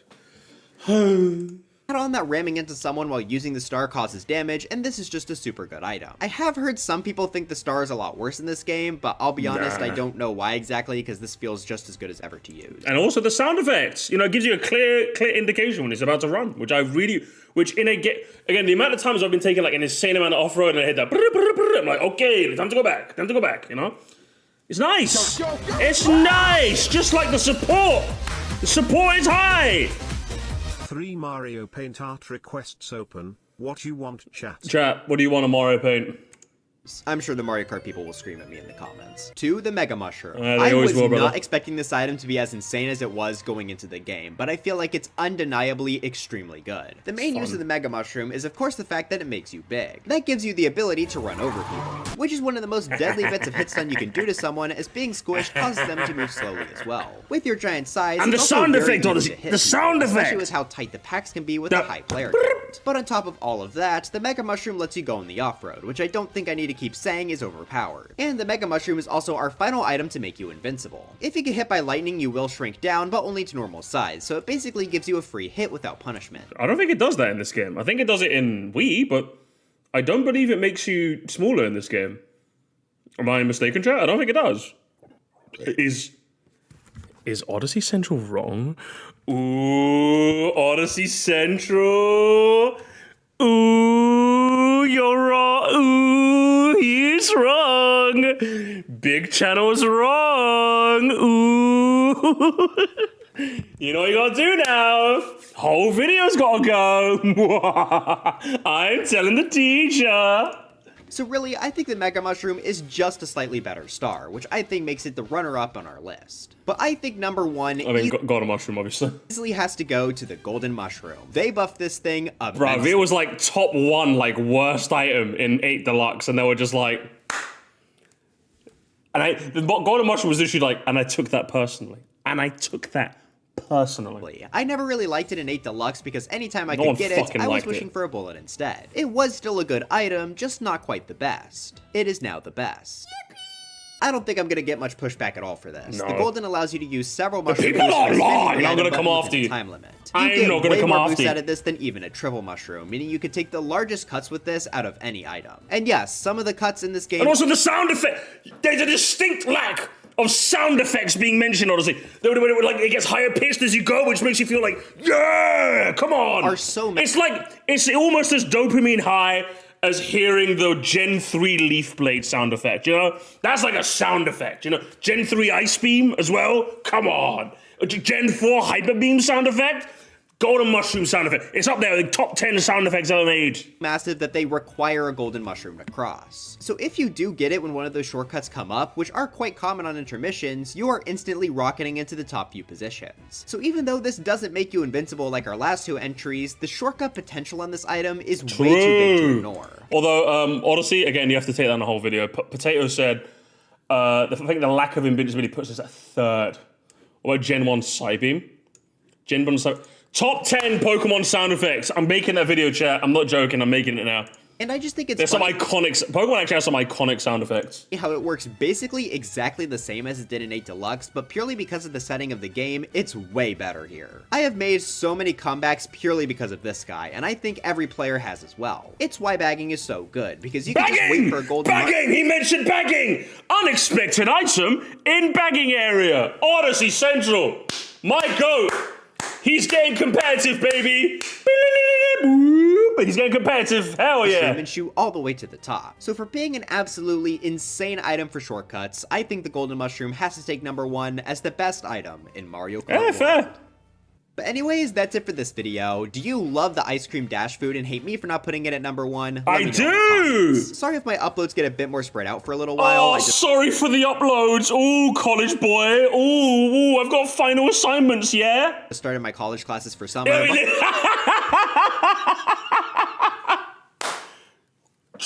Hooked and cooked, baby. Hooked and cooked. Hopefully I should be able to adjust fine and you all won't notice anything. I had a lot of fun putting this list together, so I'm really looking forward to seeing how much I get bullied in the comments for being wrong. I've been bullying you this whole video, brother. Anyways, before I go, I've got to thank my members. Okay, how does he say my name? I have no idea. Are we still doing the Sir Moosty thing? Let's find out. Nuclear, Cassie Channel, Luma, Blessed Tiger, Yanni the Duck, Wyatt Derpy, Trader Mo, Mevins 2001, Kid Trunks Let's find out, 15, gamers. Patty Shroom, Enchanted Skull, SMA, B Major 2003, Arson the Raboot, Sir Moosty, Ah, we're still in the Sir Moosty era, baby! Let's go! Let's go! Where my fellow Moosty is at? Yeah! Yeah, do you know what? I take it all back. I take it all back, Odyssey. You know what? I take it all back, Odyssey, man. I take it all back. Dark Musty is no more. And on the channel member readership, the Lord said, let there be light. Here we go, gamers. The light is in now. I feel our lights fantastically because I was Moostyified. Either way, good video. Some very the placements is what fucked with me, Mr. Central. Your analyses were good. Your placements were fucked with me. I feel like you especially didn't take into account the fact that like item chaos is so big in this game and having defensive items are very important. I think that's definitely the one key thing you missed. The rest of it, some of the analysis was sus, but I'll let you pass it. But I think that's definitely the one big thing you missed. Definitely the one big thing you missed. I don't know why I have a gun in my hand, but when you make the video again, you better talk about future video, mention the defensiveness of items and how useful that is. Sound effects, okay? Gen 1 Hyper Beam. Or Gen 3 Hyper Beam. Gotta mention it, okay? Either way, let's have a look at the comments, shall we? Fuck, I don't know, guys, I don't have Bravo 6. Oh, Bravo 6, where's Bravo 6? I don't have my soundboard. Yeah, you have to mention bagging again in the next video, okay? You have to mention bagging, otherwise I'm gonna beat you up, okay? I'm coming to your house. I'm gonna tell your college to fail your assignments. Oh, hell yeah. Now we're going deep, gamers. Bullet bill extension. Bullet bill extension. Let's go. Let's bullet bill extend into the comments, gamers. He's made a mistake. He's made a mistake. Odyssey Central. He's made a mistake. It seems I made a mistake with the moderate mission shooting. Yes. Either way, my bad. It doesn't change the placement. It just makes it even better. It does change it. Your entire ranking is invalid. He's addressing the elegant. I don't hear a ukulele. Where's the ukulele emoji? Where's the ukulele emoji? Honestly, where's the ukulele, broken heart, wilted flower? How do I know you're really sorry? I don't see any of those 3 emoji combos. I don't see, that's what I'm saying. How sorry could you? I see an exclamation point, which indicates that you're very light-hearted and jovial. Don't know about that, brother. Don't know about it. I'm just like, where's the dog emoji? Oh, man. Literally, someone said it. So you know what to do, Odyssey. Yeah, another 100k views. Put the views in the bag, little bro. Come on. I really like that they added evil bananas. For fuck's sake. Well, I like that they added evil Musty as well. Literally. If Piranha Plant actually got playable even after previous existence item, it's so unfair that Blooper did. True! I agree! Carmack has an insane ride in Mario Kart from being scrapped in 64, added and then turned into an item. Poor guy, honestly. Can't have shit. Can't have shit in Detroit. Carmack was made the worst method. True! The King's Chariot could not be stopped. Downvote. Dead meme now, okay? I find it funny Piranha Plant went from an item and you get the opposite treatment. True, I know. Oh my god, you noticed that too? Not the overlooked benefit of the star is that, compared to all the other phones, is that it instantly frees up your item slot when used, allowing you to grab 2 items to smuggle gamers. Item smuggling games. How much items? I remember that one thing that keeps happening in Mario Kart games. The biggest memory is on Electrodrome. When I was in first, I got an item box and I scored a score! I got a super horn!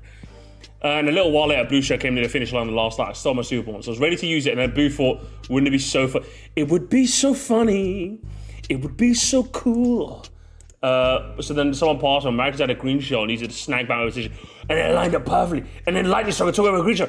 Oh no, he got Hippo the Potamus getting Mario Kart in the worst way we know how. Unbelievable. I cannot believe that happened to you. Another thing to note is that the Blue Shell can go on rails now. Oh yeah, I've seen that. And then Mario claps. I could believe that happened, okay? You leave him alone. You leave him alone, Potato, okay? You're a bully.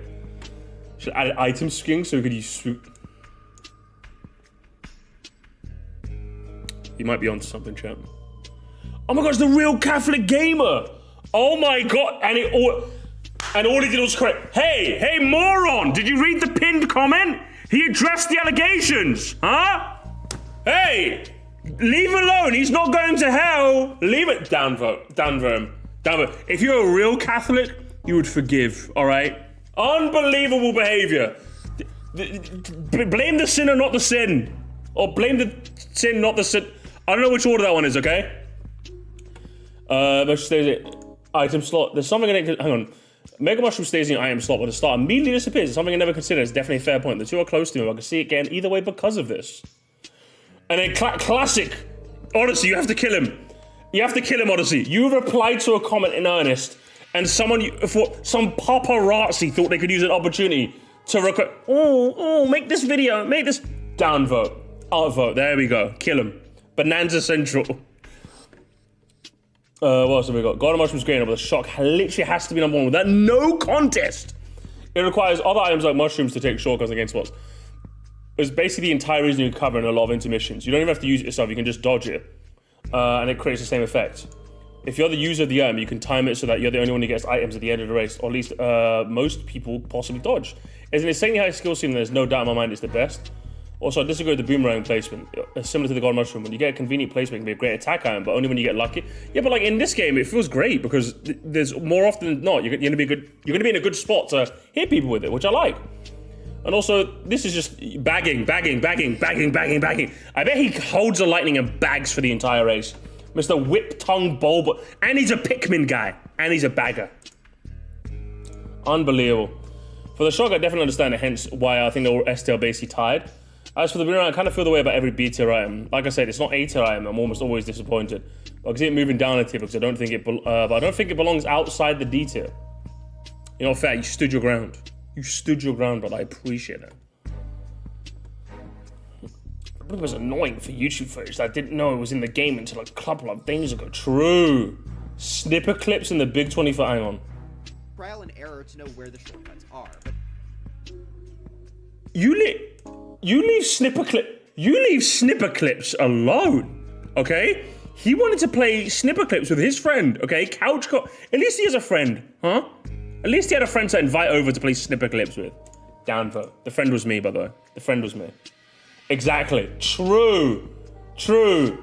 Guy, mods, ratio this fella. For the 30 hours playing, I've only pulled the people once. Yeah, it's so fucking rare, honestly. Amazing stuff. Shortcut reference?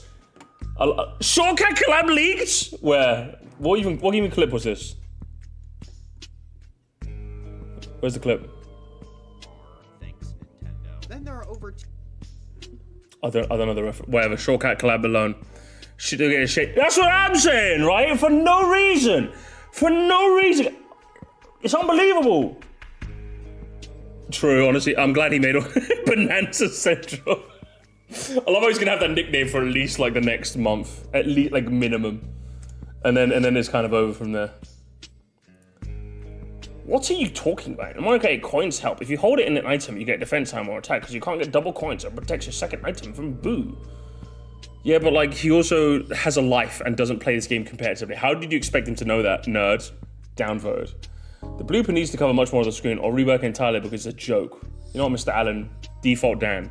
Downvoted. You can aim bomb balloons on other projectiles moving your camera left and right. Yeah, we know that just camera and it sucks. Fucking thing sucks. Downvote. I'm listening to videos trying to get sleep and boom, awakened by the screen. Okay, that's kind of your fault, I'll be real with you. Putting on an Odyssey Central video to sleep when he like regularly puts on like an explosion or a FNAF sound, that's kind of your fault, gonna be honest. Boomerang love in the... What has happened to the comment section I used to love? What has happened? Back then, it was good. It was good. Downvote. Absolute downvote. Why is the blue shell so high? It's the worst time in the game. It's so annoying. And I can't tell how many times my runs are ruined. My runs? Okay, comp. Okay. Actually, it's called the coin shell. Get out of here. Kill it. You have to get every downvote. Listen, every downvoted comment on the Central, you have to kill him. Okay, you have to kill him. It's the mark of the beast, okay? If I mark him, they must die. For the last freaking, it's the coin shell. Get it. Okay, leave this guy. Okay, pin this guy. Pin this guy. I forgot to put the time off the okay, pin this guy. Pin this guy. This guy can stay. Oh, he can stay. Don't kill him. He can stay. You don't have to pin him, but he can stay. That's fine. He can stay. Do you know what? Is it a ninja meme in... Get him out of here. Star doesn't give you a speed misinformation. What is it? What has happened to my comment section? Please make it. He already did. Down. Okay, that's enough. I could read these comments all day. Okay, I love reading. You guys know me. I love reading YouTube comments. I have to stop myself, otherwise I'll keep going. Otherwise we'll just go into the night. Either way, Odyssey Central. An odd fella you are, but I must say, as usual, you steam a good hand. And we'll leave it there, games. We'll leave it there. When you're watching the all 2Ds levels ranking, £1,000 and I'll watch it. That's not a joke neither. £1,000 or I'm never watching it. Because Lord knows I'd rather, if you're going to watch a 7-hour long video, I want to be paid bigly, okay? I need the big bucks, okay? Big bucks, me brother. I'll get off the pot. This video's very odd to see. Odd to see? Well, you see, I don't think it's that odd to see. I don't know, personally. I don't know. I'm personally okay with it. Here's the thing. Shut up. Okay, let's watch another video games, and then we'll do some. Might do some races. Let's do some Pokemon. I want to do some Pokemon. Okay. I found some Pokemon now. $1, one Canuck buck. Thank you so much, Jacob BL. Appreciate that.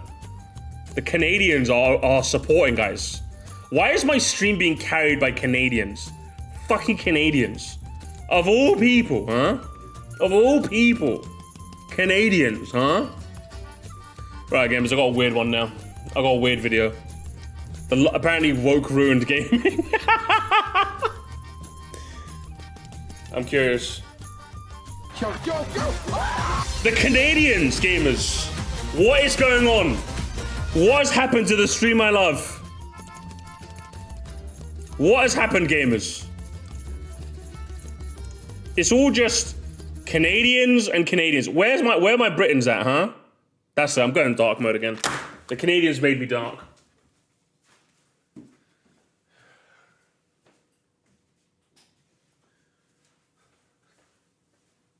I've had enough. I've had enough, gamers. You're already dark. Mods, kill him. Alright, gamers. Alright, gamers. Today we're getting dark with it today again. With another dark, musty stream. How The Last of Us ruined gaming. Obama! Thank you. Is Canada a dark world? It is the dark one, and we're the light world, right? Let me try that again, huh? Gamers, I'm feeling dark, okay? Dark, musty. How The Last of Us ruined gaming. By Supercon. Is this video gonna con us out of our time? Let's find out, gamers. How did woke ruin video games?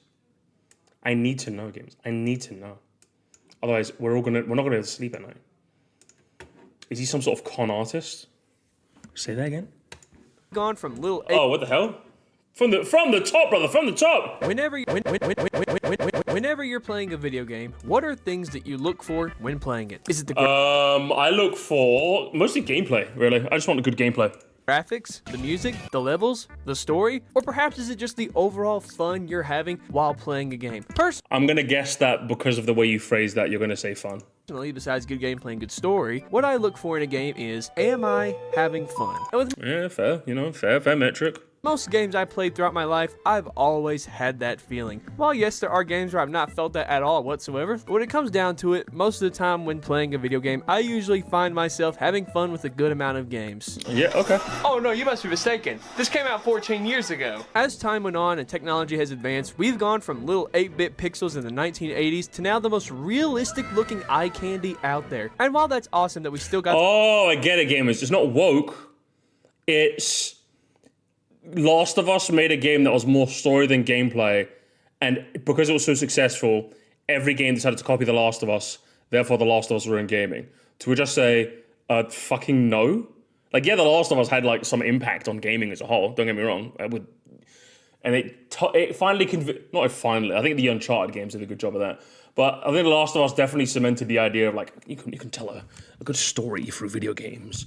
But I'm just like, so like there's room in video games for games with good stories and games with fun. Like it's not that we're not in a video game space where The Last of Us is of the gaming space have kind of taken over. Does that make sense? Like there's enough bing bing woohoo fun and enough I want a dark gritty story that's manly and mature for everyone. Like, I just played Battlefield 6, the open beta. That shit's chaotic. That shit's fun as hell, boy. There ain't no story in that. I just play support and go, and defib my teammates. That's all I do. That's all I do. That's all you do. You just go, and you just do that. Fun. Thank you so much, Chili. You know, finally, my fellow Englishmen. Finally, some good support. Finally, gamers. Thank you so much. Anyway, let's continue. some nice shiny graphics on our games to the point where we're questioning how the heck does Kratos look more real than I do. But as nice as having good graphics are in games, we need to also have fun gameplay in them as well, because that's what makes the game engaging and also fun, so years from later after that, you want to go back and play it, and not just making it like a movie type experience. So, how is that lovely gameplay? Well, why not both? Why not both? I don't mind a movie game. I love Telltale's The Walking Dead. Telltale's The Walking Dead has like basically no gameplay.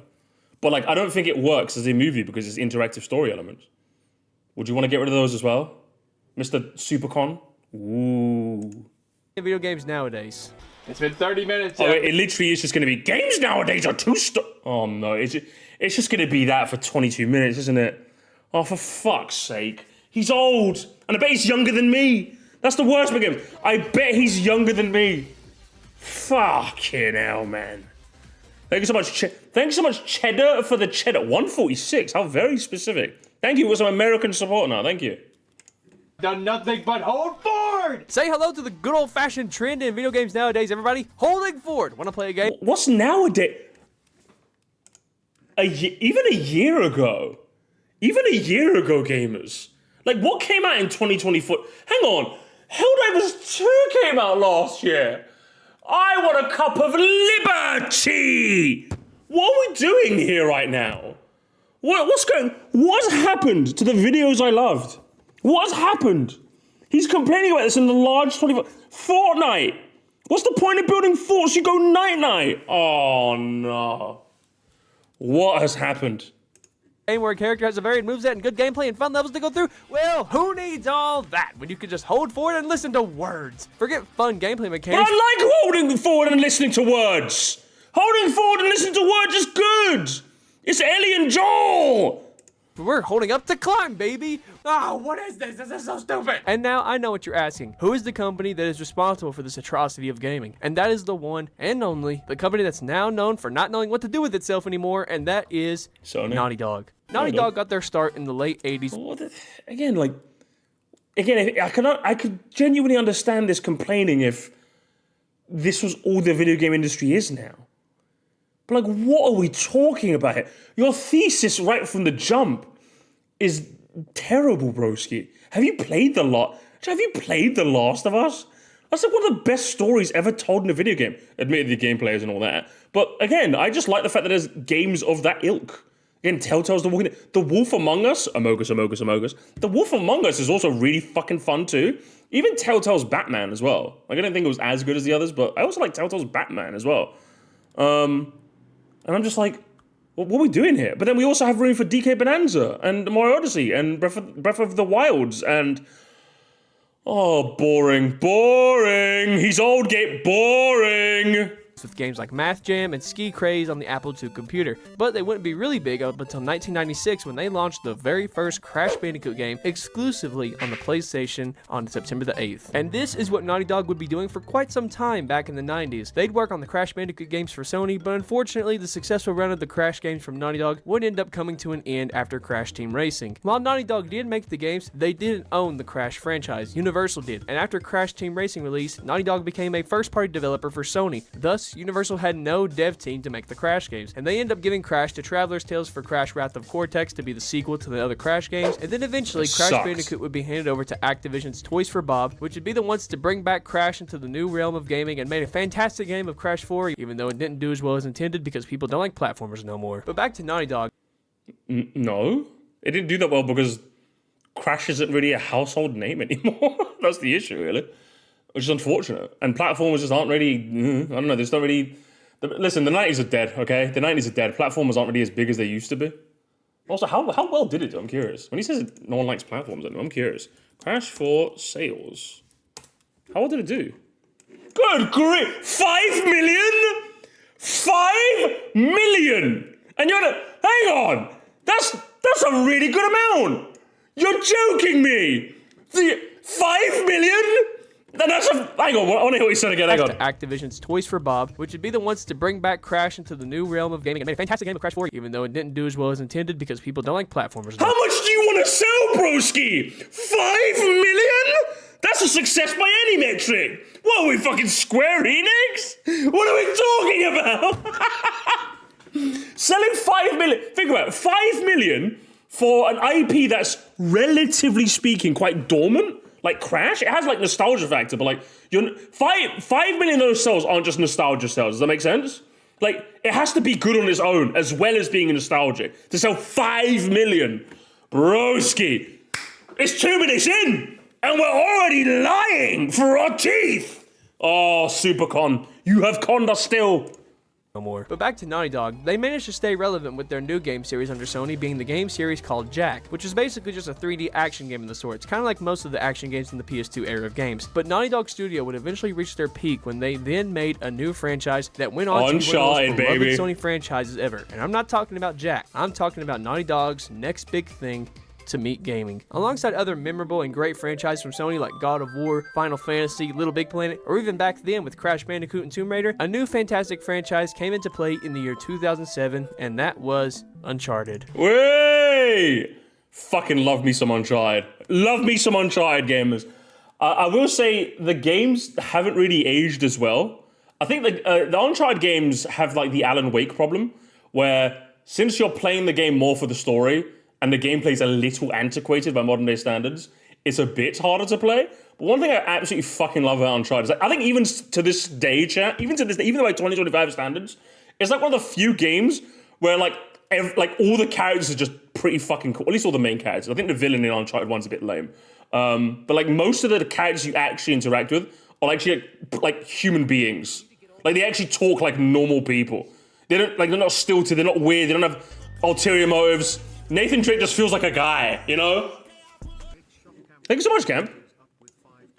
What's tragic is that Activision had way too high expectations and cancelled Crash 5. Really? And then Toys for Bob was at risk of closing till they went indie. That's actually well. If anything, that's more Activision's problem then. Like by no normal metric is 5 million a bad number. I don't care who like if Activision's insane. Like I could see maybe a studio going like, okay, we invested a lot in like a big revival and only sold like 1 million. Okay, maybe I could. 5 million is not a flop. I don't care who the fuck you are. 5 million is not a flop. That is insanely good sales. So like, what did Activision expect? Like 20? Did they expect it to sell as much as their yearly Call of Duty? Of course it wasn't gonna. They're stupid for that. But yeah, as back to the Uncharted games. Yeah, Uncharted games, like all the characters, like most of the characters, like again, the villain in Uncharted 1 is kind of but every other character, like from Sully to Flynn to Chloe to Elena, Lazarevich. I like Lazarevich a bunch too. A lot of the characters in the game are so fucking fun. Also, can we listen to a bit of the Uncharted theme? I'm on my laptop, okay? I'm not really as fluid, unfortunately, but thank you for the two. All right, I'm doing a laptop stream. Like, I'm running on fumes and hope, okay? So I've got to be careful when I load up anything, all right? But I appreciate that. But yeah, so many of the characters in the game are fucking sick, man. I would still say they're worth playing in the modern day. Uncharted 1 definitely gets a bit rough around the edges with their fucking mechanics, but 2 and 3 are a really fun time. 2 and 3 are absolutely... And then after that, you play 4, and 4 kind of ties all together. I still think it's a wonderful quadrilogy of games to play. 5 million is a flop by Concord standards. And to think 5 million is bad for what is now a niche. That's insane, isn't it? Like, Crash is, like, relatively speaking, a niche series. 5 million? 5 million? That's crazy. Anyway, back to this. Now here comes the fun part. As someone who has never played Uncharted, I have to now talk about it. So let me just hit up my friend and see if he can give me some info about... Launching November 19th, 2007, exclusively for the PlayStation 3, Naughty Dog would launch their brand new game franchise being Uncharted. This franchise truly put Naughty Dog on the map for game development studios. Uncharted was a new type of action-adventure game of adventure exploration with stunning graphics for the time, and would be the birth... You're missing out, broski, you're missing out! ...of what would become one of Sony's most iconic characters, Nathan Drake. Alongside other characters like Ratchet and Clank or Kratos, Nathan Drake eventually would become a classic video game character in the Sony PlayStation market. When Uncharted launched in 2007, it was a commercial success from the start. It would even clock in at selling over 2.6 million copies by 2009, and that was pretty darn impressive for this being the start to a new series. And eventually, many other titles were released afterwards. This game series was loved by a lot of gamers and critics. However, while Uncharted did revolutionize gaming with its epic storytelling, graphics, and lovable main protagonist, there are things that Uncharted has done to gaming that started making other game devs want a piece of that Uncharted success pie. One of the key examples is that around 2012, games started focusing on really big cinematic shots, just like the Uncharted games, specifically in game moments to where you're climbing. In Uncharted, there's a lot of moments where you're holding forward a lot. Okay, there was definitely a bit of a climbing epidemic in the AAA space around this time, a little bit. But like they didn't really capture why Uncharted did a lot of that. A lot of the time in Uncharted when you're climbing, it's usually supplemented by dialogue that's actually quite well written. But most games forgot to do that bit as well. So yeah, a lot of AAA games kind of copied them for a bit, but then realized, oh, this is dumb. Yeah, it was a bit annoying. I can admit that. And watching stuff just happen on the screen. It's not too bad because there's still some good gameplay stuff here wise from these games. It's kind of like Tomb Raider a little bit. While Uncharted did start... Yeah, there's also a turret... Yeah, like, it's like a turret section epidemic as well. You know, like, also, I don't know if you, like... I feel like a lot of PS2 era games, at least from memory, I'm just remembering games when I was a kid. I feel like a lot of PS1, PS2 era games, I also had, like, a driving segment too, where I get to drive a car, which was just like, why am I doing this? You know, like, a lot of games had, like, that sort of thing. Like, one game did something that was popular, and the other game devs copy it because they just think that's what they're supposed to do. Even to this day, that kind of happens. For one, I was like, Battle Pass, and every game was like, ooh, you know, it's just kind of what happens, unfortunately. Uncharted was just the first one to do it, and it was probably one of the better ones. This unfortunate trend, you'd think that this trend would eventually die out, and it probably would have if Naughty Dog kept only making Uncharted games. But we live in the timeline where Naughty Dog in fact did not only make Uncharted games. In the year 2013, Naughty Dog would come out with the game that would put Naughty Dog down in video game company history. Launching June 14th, 2013. And this is the part where you say you didn't play it, right? Exclusively for the PlayStation 3, Naughty Dog would release what would be their most successful game to date, the game that would change everything in gaming, and that was The Last of Us. Again, one of the best stories I've played in a video game. It's genuinely like insanely good. And bearing in mind, Shay, you're talking to somebody who played this 10 years after it released as well. So you'd think like everyone hyping out for the last 10 years would then be going, this sucks. It's like, nah. Ellie and Joel are them, chat. Ellie and Joel is like the best video game duo to like ever do it. It really is. It's insane. It's actually insane. It really is. When it launched in 2013, The Most of Us is better. Yeah, real. It was an absolute smashing success, and it shows. Was the TV show good? I actually haven't watched it because I'm afraid it sucks and it'll ruin the games for me. I'd rather just live in a reality where I only play the games. 1 was amazing. 2 has its critics, and rightfully so, but I also liked it.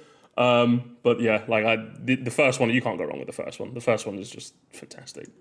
Because the game sold 6 million copies nearly within a year of its release. Not enough. This game was the thing back then. It made just about everyone want to buy a PlayStation 3 at the time. And keep in mind, this was 2013. The PS3, it was on its way out by this point. The PS4 was just around the corner for that holiday season later that year. But the fact that this single game about 2 characters, a once father and a child, all alone surviving in a post-apocalyptic world, made everyone want those PS3s back then. And for a good reason. The Last of Us is truly a fantastic experience with an amazing story that is amazingly well written and fantastically done characters that makes you feel for them. That's also backed up by the amazing voice acting from the voice actors. Everyone did a great job here. When playing this and seeing the characters interact and them going through this apocalypse, it makes you actually feel like what's going on is... It really makes you feel like you're in The Last of Us. Most real with how good the performance is from the voice actors and the dialogue that is being said. It's like watching actors on a movie or a TV show. True. And hey, wouldn't you know, The Last of Us would eventually get a TV show in 2023 on HBO Max. Bottom line is that The Last of Us is an amazing story experience with amazing characters, stunning visuals, and a really well done story. But it feels like it's amazing. I'm getting the idea that it's amazing, Mr. Supercon. I'm getting amazing. Do you want to say amazing again? we're forgetting something, aren't we? I mean, after all, this is a video game, so how is the gameplay of this, well, said video game? I mean, I can hit people with a piece of wood, so I mean... So as previously stated, I think The Last of Us is a fantastic experience with an amazing story and really well done characters that truly... And just to clarify, I think the gameplay is adequate. Like, I don't think... If he says the gameplay is bad, I think he's lying. The gameplay is adequate. You're definitely not playing The Last of Us with the gameplay, but it's also not bad neither. Make it a fantastic time, but not as a video game. When Naughty Dog released The Last of Us, they really want to deliver on an amazing story with this game and make you feel like you're in a cinematic experience, just like a movie almost. The gameplay, however, the gameplay of The Last of Us is like Naughty Dog's previous games from the Uncharted series. The gameplay style is basically an evolved Uncharted, except more linear in The Last of Us. And what I mean by linear is that there's not much exploration involved, unlike Uncharted. Sure, there's some puzzle-like situations, but other than that, here in The Last of Us, it's just walking. Now, in some instances, like the opening, it's fine since it's us just starting out, but after that, you slowly start to realize, oh shoot, this is all I'm doing, isn't it? Now, I will say, granted, when it's time to fight infected or clickers, or when there's stealth missions, these are good moments of the game, and actually get me intrigued whenever I'm playing. But once you get done fighting off infected, we're back to holding forward and listening to stuff happen again. Look at this moment right here after you meet Ellie. This goes on and on with you just holding forward, listening to dialogue. Also, gotta love when there's moments when you can't sprint at all during this. Great touch there, game designers. Well, yeah, of course. So you don't sprint, so you don't miss the dialogue. They made you walk on purpose. So you don't miss the dialogue. So you don't miss one of the formations of one of the coolest duos in video games. You don't want to miss the dialogue. And also, you don't want to miss the dialogue. You don't the story. But the story. That's like, of course they're gonna make you slow down. The storyboarding. Just love it. The point I'm trying to get here is that The Last of Us is not... Sorry, do you need some fucking, like, Fortnite on the side? Do you need some Subway Surfers? Is that what it is, huh? Mr. Zuma? Mr. Zuma? During this, great touch there, game design. love it. The point I'm trying to get here is that The Last of Us is not a video game. It is a movie that you can interact with. This isn't really my particular game style right here. I like it when I have to be engaged in a game where I have to think about what I'm doing in games and not just watching stuff happen that I can interact with. A game where gameplay... I mean, fair, don't get me wrong. Like, I wouldn't want The Last of Us to be like the dominant space of video games, but I like that Naughty Dog tried it, and I think it works. I think it works really, really well for what it's going for. What I think The Last of Us should have done is they should have leaned into the duo aspect a bit more. Like, for example, there's like certain sections where like you have to, Ellie can't swim. So there's like certain instances where you have to kind of like find like a raft, a makeshift raft for her to like guide her across. Like more instances where you kind of had to interact with her, like, and actually like the protector role you have, like interacting with them more in the gameplay sense is going to be more interesting. But I could also see the reason why they didn't go for that, because it would have just been fucking annoying. Like, a lot of the time when Ellie does anything, it's completely independent of you. And I think they did it on purpose because they didn't want, like, AI Ellie to constantly be dying. Because if anyone's played any game from like, the PS1, PS2 generation, amount of fucking escort missions where, like, the person you're escorting dies and it's like, well, I guess I fucking have to go back. So I'm almost certain they kind of overcorrected and made Ellie do, like, fuck all, basically. Yeah, it's not as they didn't translate the story into gameplay, but also meant that she couldn't fuck anything up. When you were trying to kill a clicker, which is like an enemy that like relies on you being very quiet, it doesn't all of a sudden step on a twig and kill you both, you know? So I think Last of Us probably should have done that a bit more, but overall, again, I'm happy they tried this sort of thing, you know? You would have more of a point if literally every game nowadays was like this, but they're not. Yeah, exactly. Like, this feels like a video made like 8 years too late, you know what I mean? Like, well, just say the game isn't for you. Like, I get it, man. Like, if he said how battle passes are ruining gaming, I think that'd still be a relevant video, right? Chat, like every battle royale seems to, oh, battle boss, skins, collabs, skins, battle boss. Look, like literally, I was just complaining earlier that I'm playing the Battlefield 6 open beta, and I just love that it's a military shooter. There's no fucking collabs. There's no tactical sprint. There's no fucking nonsense. I'm just shooting things and reviving teammates and flying in a jet plane that I can't fly in and crash. That's what I want, you know? Plays at the front seat, where that's the first thing developers think about, and then the story comes later. In The Last of Us, the story is at the very front seat and gameplay is in the back seat. But at the same time, it really kind of just works for this kind of game. While I don't prefer this style of gameplay, it really does work for The Last of Us. And it also seemed to work for Naughty Dog, because The Last of Us is now one of the most iconic video games of the 2010s. Whenever you talk about a game from the PS3 era, what is one of the first few that come to mind? There you go. I already know what you're thinking. I think of Black Ops 2 and The Last of Us and Uncharted 2 and Killzone. I actually kind of like Killzone. What else do I think about? I think about Little Big Planet. I fucked with Little Big Planet. I had a friend that I used to play Little Big Planet with all the time. The game was fun. What else do I think about? I don't really have a lot of PS4 games because I was still a PS3 game because I was a brokey. I was a bit of a brokey. Infamous? Yeah, no, I was a brokey. I couldn't buy all the good games, unfortunately. I was a brokey. I didn't like start getting like disposable income to the PS4, unfortunately. Regardless, The Last of Us was very successful when it released in 2013 on the PS3, and even getting a remaster for the PS4. That's the one I played. That's the one I played. Have access to this game. But while The Last of Us was very successful and is now loved by many, what was the aftermath of gaming after The Last of Us? Because there was no way that this game came out with all the positive reception it had and all the love for it that it would not have left an impact. So, what was the impact? Well, you know how it usually goes if there is something that's successful for one person. Someone else will try their best to crawl out of the shadows and try to replicate that success. True, okay. Most of the time, it doesn't end well. Okay, that's true. It didn't end well, but like, what about today, though? It's 2024. You made this in 2024. I remember some kids stole everyone Skylanders in primary school.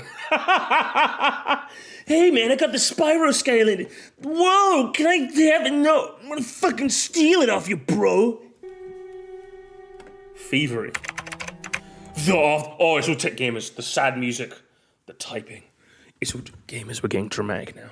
How The Last of Us ruined gaming. After The Last of Us became very successful, slowly as months and years went on afterwards... Hang on. Bro, Spyro was the starter pack character. Hell if Hey, moron! I was a grown man when Skylanders came out. Fuck if I know what any of the Skylanders are. That was Uzuma shit, nerd. I was making it funny. Get out of here, Magmoxio.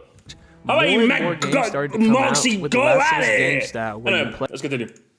Years went on afterwards, more and more games started to come out with The Last of Us game style, where you play as a character with the gameplay, combat, and everything else is just like The Last of Us. And thus, it gave birth to the atrocious style of games that has started to play gaming for the past 10 years now, being the over-the-shoulder camera. This style of gaming has just about taken over in games. It's Okay, what's wrong with the over-the-shoulder style? Fortnite does an over-the-shoulder style. God of War does an over-the-shoulder style. This style means fuck all.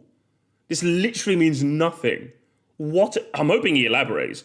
Because so far I'm just like, Jesse, what the fuck are you talking about? nearly everywhere now. Now, you could make the argument saying it's always been there in some games, but not necessarily. Let me explain. Take games like Red Dead Redemption, for example. In that game, the camera is behind John Marston, but not in a way like The Last of Us. You see, in Red Dead Redemption, when you turn around, John will face the screen, and when you hold back on the controller, he'll walk toward you. Now, in The Last of Us, if you hold the controller stick back at you, Joel will just walk backwards. So keep in mind, some games use a style that's like over-the-shoulder style. Holy shit, who the fuck cares? It's more immersive that way, I would say. It's so that, like, you are the character. You're orienting the same way the character is. I would say it's more realistic for what they're trying to go for. But it's just like that when walking around as the character. Examples of games that do this are Ghost of Tsushima, The Witcher 3. And if anything, I really like the fact that they're off, like, slightly center left, because it means you can see the middle of the screen uninterrupted. If anything, I'm glad that The Last of Us kind of popularized this style of third-person camera, because it means you can see the middle unobstructed. And they're center left so that you can see them also quite clearly. Anyway, you gotta explain your point, broski. There's no way this whole nitpick is your first point. GTA, Tomb Raider, and of course, the Red Dead games. Those games have a camera style that just happens to be over the shoulder when focusing on the character. And that's the kind of over the shoulder that's good. What I'm not okay with is this kind of over the shoulder. The kind where you just hold forward 24/7. This isn't good game design. It's not. Okay, but it's not the camera's fault, is it? It's the game designers being shit. There are examples of games that have done this. You literally showed The Witcher 3, broski. What are we doing here? Fun, this doesn't make a good game. Sure, there's something going on every now and again, but most of the time, you're just holding forward and listening to stuff happen. Companies saw the success of The Last of Us and thought, so all we have to do is just hire some really good writers, make dramatic shots that have nothing to do with gameplay whatsoever, and bam, game. As years went on, Sony kept putting out games from companies with this sort of style, to the point where a good chunk of first-party PlayStation games from Sony all looked the same, where you're holding forward. It got to the point where this was so popular in the AAA scene of gaming that even the budget titles were doing it too. I kid you not. What? Holy... Who the fuck cares? I think you had more of a point when you were talking about the climbing in Uncharted. Because, yeah, a lot of the time when you're climbing in Uncharted, it's not really that fun, but you're doing it because the dialogue is interesting and you need to get from one place to another. That's one of those things where if other games copied, I'd be like, okay, it's made the game, like, worse in a sense. Because if a game copies that climbing stuff but doesn't have as cool characters as Uncharted does, which is basically every game, in all fairness, yeah, it makes for a worse game. The camera being over the shoulder and, like, walking forward and listening to dialogue isn't necessarily a bad thing. Some games can do it well, some games can do it bad. Like, what are we talking about here? Isn't Witcher 3 one of the most acclaimed games of all time and has that style? Isn't Horizon Zero Dawn also supposed to be pretty good? I don't know if it's actually any good. I've never played it. But yeah, I think we're just connecting. It's just definitely a Jesse, what the fuck are you talking about type point, honestly.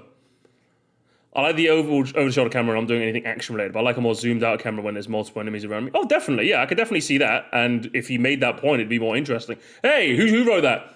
Hey, could you write this guy's video for him, please? Superior Naz, could you write this video for him? This issue would be solved. He decided to just not play games and look for something else. Someone said ChatGPT ass video. I'm like, a little bit.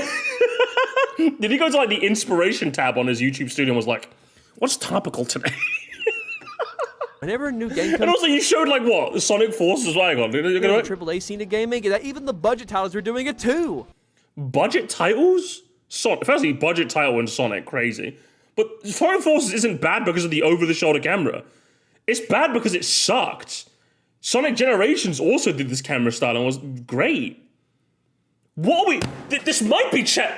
Gamers, what are we doing here? Okay, I don't want to say ChatGPT chat, because that's actually rude. Saying ChatGPT implies that someone can't make a shit video. And I think this is just a shit video, at least so far, anyway. We're halfway through. I don't know if he's gonna... He might win us back, gamers. He might want to. Can I say 5? And not yet. I kid you not, whenever a new game comes out, or when I want to go back and play a game I missed out on, I have to be concerned if it's an over-the-shoulder camera type game. And that's not a fear I should have when I want a game. Hang on. Be concerned if it's an over-the-shoulder camera type game. And Or a walking sim, but same thing. What are we doing here, broski? How about you just don't play that? In 2024, that's in 2024, your biggest fear is roguelike Souls inspired. That's your big. In the modern day, that's your biggest fear. Over the shoulder, like story focused games aren't like in anymore. You know what I mean? You don't have to worry about that too much anymore these days. It's mainly Souls like, roguelike, procedural that's what you have to worry about, okay? that's not a fear I should have when I want a game. And one of the biggest key examples of how atrocious this gameplay is that there is a franchise that was never intended for this at all, but now it's forever stuck with. Oh, he's going to talk about the God of War. That's insane. Broski, that's insane. Do you know what the worst part about him mentioning God of War is, chat? While the story, I don't think the story is as compelling as The Last of Us or anything Naughty Dog's done. Firstly, I think the God of War, like, if Uncharted and if The Last of Us is all up here, I think God of War is relatively close. Relatively close. And secondly, the gameplay in those games are great. I fucking love the gameplay in the Gods of the Wars. It literally, I think pound for pound is better than like The Last of Us in the sense that the story might be a step down higher, but the gameplay is like 3-4 steps higher. Do you know what I mean? So I'm just like, what are we doing here, boy? What are we doing here, broski? With it.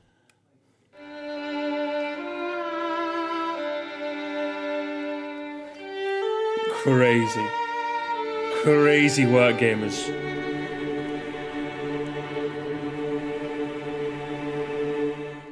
And of course, he's gonna blame the camera games. It's all the fucking camera's fault. On April 20th, 2018, exclusively for the... Okay, yeah, you get it by this point. Sony and Santa Monica Studios released the new entry and the brand new reboot game for the franchise of PlayStation, being God of War. This game was the game that brought back the God of War franchise after years of being rotted away since the disappointing prologue game, God of War Ascension, in 2013. When God of War Ascension released back in 2013, this would end up being the last ever Greek God of War game. The reason for this game coming out is still a mystery to this very day. The series already was well wrapped up after 3, and there was already the last PSP game being Ghost of Sparta. So the reason for Ascension is really beyond me. But when this game came out, the game was not received well at all. The poor storytelling, gameplay being massively different from the previous games, bugs, audio issues, and also just the fact this game really felt dull and meh and rushed out the door. We've already had amazing experiences with this franchise, so this one was really tame in comparison. Also, again, now granted, I've not played the original God of War trilogy, but like you literally just said, based on his admission in chat, you might be able to help me. You just said the trilogy wrapped up quite nicely. So surely if they were going to do something beyond the trilogy, they'd try a different style, which they did, and granted, I don't have any experience with the original trilogy. As far as I'm concerned, having played God of War, the PS4, and having started Ragnarok, I'm having an amazing time. So I'm just like, what are we doing here? I couldn't agree less. Broski. We might be having how seeing shoulders ruined video games. The bottom line is, God of War Ascension was the first God of War game to not be received well, and it really made Santa Monica Studios rethink what they were doing. So in 2014, when Santa Monica started concepting for a brand new God of War title, they were debating on how were they going to do the gameplay. This was something serious for this new title, and even Cory Barlog, even he knew that this was very important, that they must get the gameplay of the game absolutely right. The original God of War is really nice, but also everyone I've seen talk about it says while it's more boring, they prefer the new style.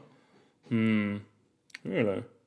Ragnarok became one of my favorite games in 2018 is what got me into the series. Interesting. I don't know. Yeah, like most of the time when I hear like old God of War heads talk about it, they seem to like the reboot duology. So I'm just like, And the reason why is, when it came to the God of War games, something that players love from the series is not only the story and the character Kratos, but the incredible gameplay from this series. This series gameplay and combat of the original trilogy is what made God of War so loved back then. So when making this new one, they had two decisions. They either had to stick with the original gameplay, or do something brand new. So in making this new one, they really had to tackle the gameplay and how are they going to do it. They were scared that people were not going to like it because of the feedback of Ascension. So what did they do with this brand new God of War game that was going to bring back the franchise in a new way? Did they bring back the old gameplay and make it refined? He's going to quit the camera. Oh, no. His argument is literally just going to be, it's third-person camera over the shoulder, therefore.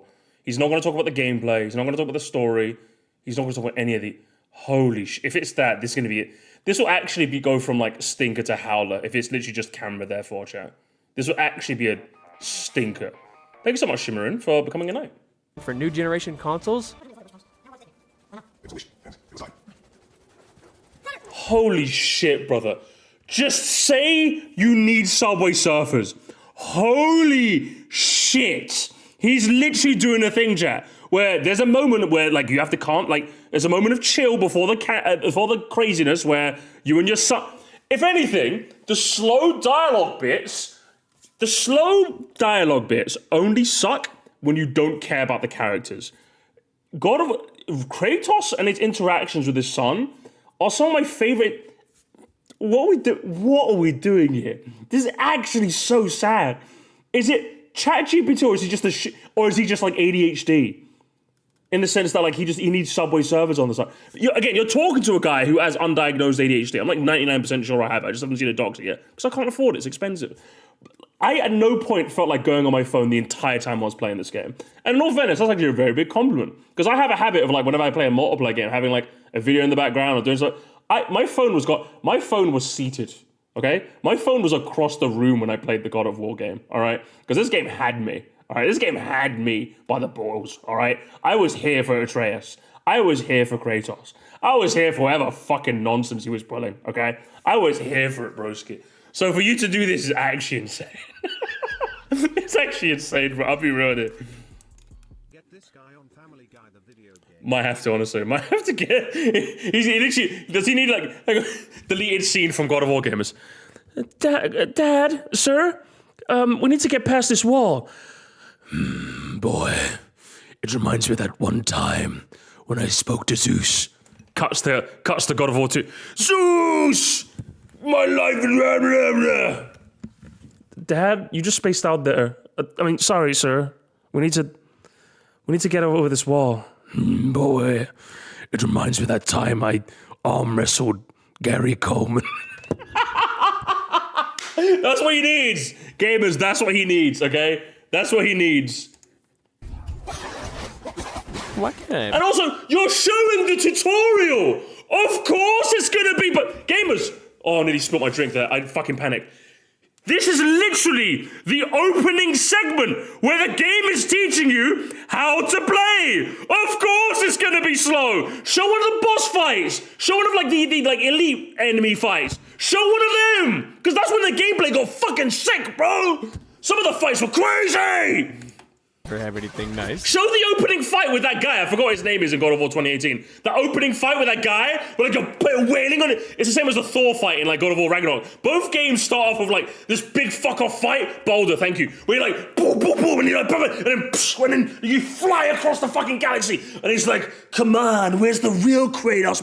That opening fight was fucking sick. Literally, the opening fight in God of War. Can I show it real quick? Or is my laptop gonna explode? I want to show you guys the opening fight in God of War 2018 because I'm like, oh, okay. Let me see if I can find it. Boulder fight. Like you're literally just like you're wailing at full fight, 4K. So then like throughout the fight, so then like he's training his son. His son's like annoyed with him. Fucking I hate my son. This guy comes around and is like, hey man, what are we doing, bro? It's like, oh, I'm gonna beat you up, and then... You would not listen. No. This guy seems like he's a bit of a pussy, chat. Look at him, he's a baby, he's so skinny. He's so skinny. And oh, he punched it! Fucking, you see that? This small ass motherfucker just punched the whole ass Kratos. Boom! You're like, okay! Let's fucking go. Now we're fighting. Now we're playing with balls. Okay, broski. You're like... Incredibly disappointing.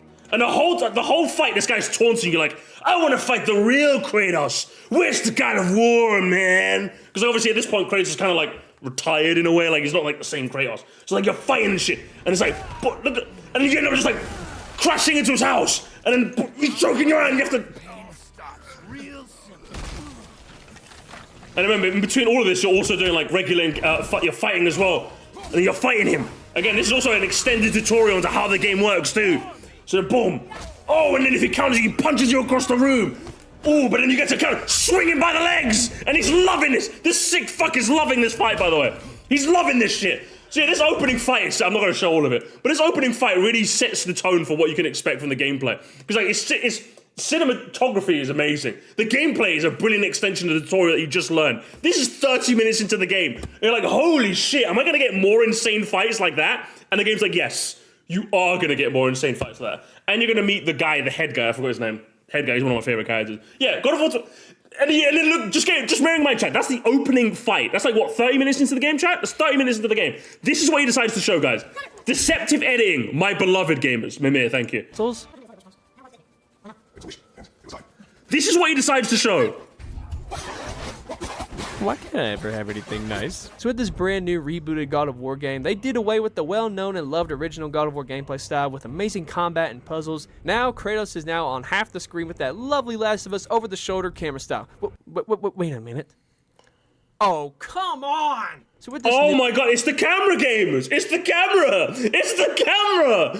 This game is brilliant, by the way. Do not let this fucking numpty convince you otherwise. This game is brilliant. It's got a really solid story. The gameplay is brilliant as well. Fucking hell, sometimes this game got really hard as well towards the end. God damn, I died a bunch. I played on normal mode as well. I got my ass kicked at some points, man. You gotta be fucking careful with this game. New God of War game, not only did it come with a new and very interesting take on Kratos' character of him years later, calmed down, now has a new family, but now we're set in Norway with new gameplay. And... You know what I'm going to say? now I want to get this out of the way. God of War 2018 isn't a bad game. This game It is it's one of my favorite games ever made, chat. Let's be real. story is great. It's the fantastic. gameplay I'm not a fan of. The gameplay is brilliant. This guy is just lying. Yes, it Me when I lie. improved upon it by a lot and made it more enjoyable.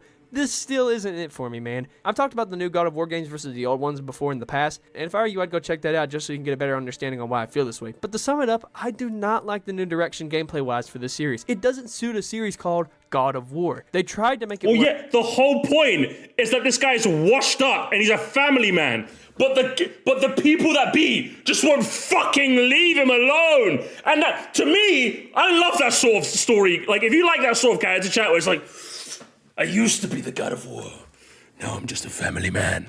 And everyone's just like, what happened to you, man? You used to be the God of War. And then like his son is like, I want to learn we need to put mother's ashes up. And man, no, boy. They're gonna come off, boy. So like he has to balance being a father, which is something he's never done. He has to balance trying to make his son happy, but also he's got loads of fucking people after him. He's trying to retire, but he can't. But he also wants to teach his son. He's capping. Game is one of the best games I've ever played. Oh man. Work, and they somewhat deal with the combat and whatnot, but that's not when you don't have to watch for these annoying arrows behind you. They took what already worked for the series and changed it massively. It's like when you take an artist away from a band. That band suddenly loses what it originally had. So thus, it's kind of like what they did. No. Bad analogy. The analogy you want to use is, it's like if a band released like 6 albums, retired, right? Maybe the last album kind of sucked, but they retired, and they decided to come back with a new style. Yeah, sometimes that new style might not be for you, but sometimes for some people it might be like, oh my god, this new style is amazing. That's exactly what God of War 2018 was to me. Like, I don't doubt I'm going to find the old games fun, but this new take of God of War, I'm fucking sold, bro. I like how Kratos is like this brooding guy who just wants to do right by his family, doesn't know exactly how to because all he's ever known is kill, not raise. So I just like this. I really like this take on Kratos. And I'm more excited to go back and play the old games where this guy was the fucking murderer. Here for God of War. They took away what made it so lovable, and now it's completely different. They think they could slap the name God of War and Kratos on a Last of Us sort of style game, and everyone will love it. Now, you could make the argument saying the fixed camera angles have not aged well, and people were tired of quick time events in this gameplay style as a whole. Maybe. Yeah. Okay, first of all, how has it not aged well? I can see everything around me, and there is not one enemy that's not in my sight. I can see everything that's going on, and even when it's not combat, I can see everything just fine. What do you mean? But okay, in the God of War, there's instances where you might not be able to see enemies, but that adds an entire new dimension to the gameplay. Now it becomes about how do I keep the enemies all in my sights? If there are some behind me, there's a notification to let you know, okay, you want to keep your eye out. But you also want to keep your eye out, but you also want to engage with the person in front of you. If a person in front of you is doing a heavy attack, but you need to dodge soon, do you attack the person then dodge? Do you dodge right away? But if you dodge too soon, you might still get hit. There's like, it's a different line of, it's not better or worse, it's just a different line of thinking. If you don't like it, that's fine. I'm okay with it personally, because then it means I have to manage more than I need to. You're just saying the game is more difficult, therefore. Because yeah, you might not get everything on the screen at once, but it doesn't make the gameplay bad. It doesn't make the gameplay bad. You have to show me it makes the gameplay bad. What about not seeing the enemies, but getting notified that there's enemies behind you that might attack is a bad game design philosophy. As far as I'm concerned, it makes it more interesting. And you can just like, it adds more, because you can attack and dodge and shield, and like, there's a lot more stuff to do. It's not aged well. Also, when exactly were people tired of the QuickTime events? From what I can gather, nobody was really tired of them. Is it because Ascension burned you out of them? Because well, no, I just think QuickTime events are kind of like boring in the sense that if you want to show me, I don't need the interactive element in a cutscene. If you're going to show me like a cool cutscene, I don't want to press buttons to do that cool cutscene. Just show me the cool cutscene, bro. Like it's one of those things where like I think they were a cool concept, but I'm kind of like over them. In fact, you're talking to me. I'm tired of QuickTime events, because if you're gonna do a cool cutscene, just show me the cutscene. Just show me the cutscene. You know what I mean? Like, I'm okay. I don't need to be a part of it, unless there's like maybe one part, for example. I do like sometimes when like you're going up against the guy and he's trying to press you against the wall, and you spam the button to like some of those moments are cool. But like if I'm slashing a guy and the game wants me to like slows the camera down, press Q, okay, and it's slash slowly again. And then, I need to press this. And I'm just like, just show me the cutscene. Just put the cutscene in the bag, little bro. In the same way that the Cypher X put the Mosquire Wizard in the bag, bro. Thank you so much for remembering. I appreciate that. But yeah, I'm kind of over them, you know? I'm kind of over them. QTs are fine, just how they're used. Yeah, I'm just kind of over them. I don't think I hate them. I'm just kind of over them personally. I don't know. They made them pretty mediocre, and I don't know about you, but when God of War 3 hit the scene in 2010, it seems like no one could get enough of them back then. Okay, could you show me maybe some proof? Or are you just gonna make a bad video because it's bad? If you're gonna go against the narrative that people still like QuickTime events, can you maybe show us some references to back your claim? Maybe some threads from like GameFAQs back in the day to like showcase that? Because like I don't really believe you. I don't really believe you that people liked QuickTime events back then. I think they were from memory, they were quite contentious. So I don't believe you. It's one of those things where you don't have any evidence, so I just choose not to believe you, really. So I don't get the gameplay change. And you're talking to somebody who got into the God of War franchise long after the original series wrapped up. And you could say there's the other argument: when you do something so many times, people will eventually get tired of it. Well, yeah, you kind of are right. But yes, here's where you're kind of wrong too. You're right to where if you keep doing the exact same thing over and over again, people will eventually get tired of it. But if you keep it interesting every time, people will be engaged. Take 2D Mario games, for example. We all love them, but they're all kind of almost the same. They all still have the basic gameplay formula of go left and right and platform as Mario and get past enemies and get power-ups. But when the new series came around in the 2000s, Nintendo started milking the crap out of them, and people started to get tired of them by New Super Mario Bros. 2 for the 3DS. So, when Nintendo heard this by the time New Super Mario Bros. U came out, we now have Mario Wonder, a breath of fresh air for 2D Mario. And it still manages to be the same Mario gameplay, but it's brought back in a brand new way. Yeah, but I like that Wonder went for that. But again, when you need to rejuvenate life in an old franchise, there's two routes you can take. You can take kind of spruce it up in a art style sense like Wonder did, or you can spruce it up in a gameplay sense like God of War did. No style is like wrong. Sometimes some franchises need one and some need the other. In the case of Mario Wonder, it just needed a new coat of paint. It's basically just new CPU but with a Wonder flower. That's basically what it is. And God of War, they decided, hey, we're just going to do a new gameplay style to spruce up the formula. Again, neither is wrong. It's just, what do you prefer? What did The Last of Us do again? Over the shoulder! It's over the shoulder! It's because it's over the shoulder! It ruined everything! My spammy QuickTime event game is ruined because now I have to raise a son! I have to... Boy, son, I hate you. I hate you the worst thing ever. Sir, why do you hate me? because I'm over the shoulder now. I'm over the shoulder now, boy. I hate everything. Guys, over the shoulder musty stream coming soon, okay? See what I'm getting at here? I get the argument saying that the original God of War gameplay style could get boring over time, but tell me this, which would you rather have here? An original style of game with fun, amazing gameplay and combat with a fantastic story thrown in there as well, with amazing writing, or just a game that looks like another popular game, but with a massively overdone story with a ton of Oscar bait? But Oscar, what a horrible retelling of the events of God of War. Holy shit.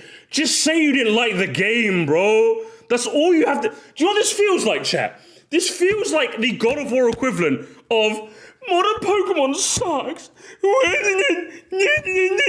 It's like... There's a whole world of RPGs. There's a whole new different point of view. There's like... Go play other games, bro. Put the fries in... Just go play... There's thousands of other games for you, broski. Go play any one of them! Or boo-hoo! Boo-hoo! Oh my god! still tries to be a continuation Literally, I'm gonna tell you exactly what I told the Pokemon fans. Boo-hoo! of a game that was already well established and had a decent ending. I'll wait on your answer. Hang on, what was that ending bit? Popular game, but with a massively overdone story with a ton of Oscar bait. But still tries to be a continuation of a game that was already well established and had a decent ending. Well, yeah, it's like a prologue, or it's like an epilogue. That's what I like about God of War 2018. It's very clearly years after the original games took place. Like, he's a dad now. If there's nothing that establishes more than, hey, okay, this isn't your old God of War, he's a fucking dad now. This guy, this murdering fuck, is a dad now. You're just upset that people like God of War. Honestly, I feel like this video doesn't get made if the God of War 2018 didn't work. If the God of War 2018 failed, you wouldn't have made this video. You're just upset that one of your franchises guys, to him, God of War 2018 is sticker star. That's what this game is. God of War 2018 is his sticker star. But unlike most people where they look at sticker star and go, okay, I can see why people didn't like this game, it's sticker star just to him. Everyone else thinks this is Super Paper Mario, the best game ever made. But to him, he's like, sticker star? I'm seeing sticker star. It's like, no one sees sticker star. No one sees this. God of War 2018 is a brilliant game. I forgot this video was about The Last of Us for real. I'll wait on your answer. My answer is, you're just upset that a franchise that you liked rebooted and left you in the past. Which is a shame, but hey, go play there's thousands of other video games for you out there. It happens, man. It happens. Do you know a franchise that happened to me with, chat? Oddworld. The Oddworld games. Oddworld Abe's Odyssey and Abe's Exodus on the PS1. Fucking amazing games. Oddworld Stranger's Wrath on the PS2. Fucking love that game too. The remake of the original game on PS4 wasn't really that big on, to be honest. I think it removed a lot of the atmosphere from the original games, and the atmosphere was like one of my favorite parts about that game, and the quirky platforming, and I just didn't like it.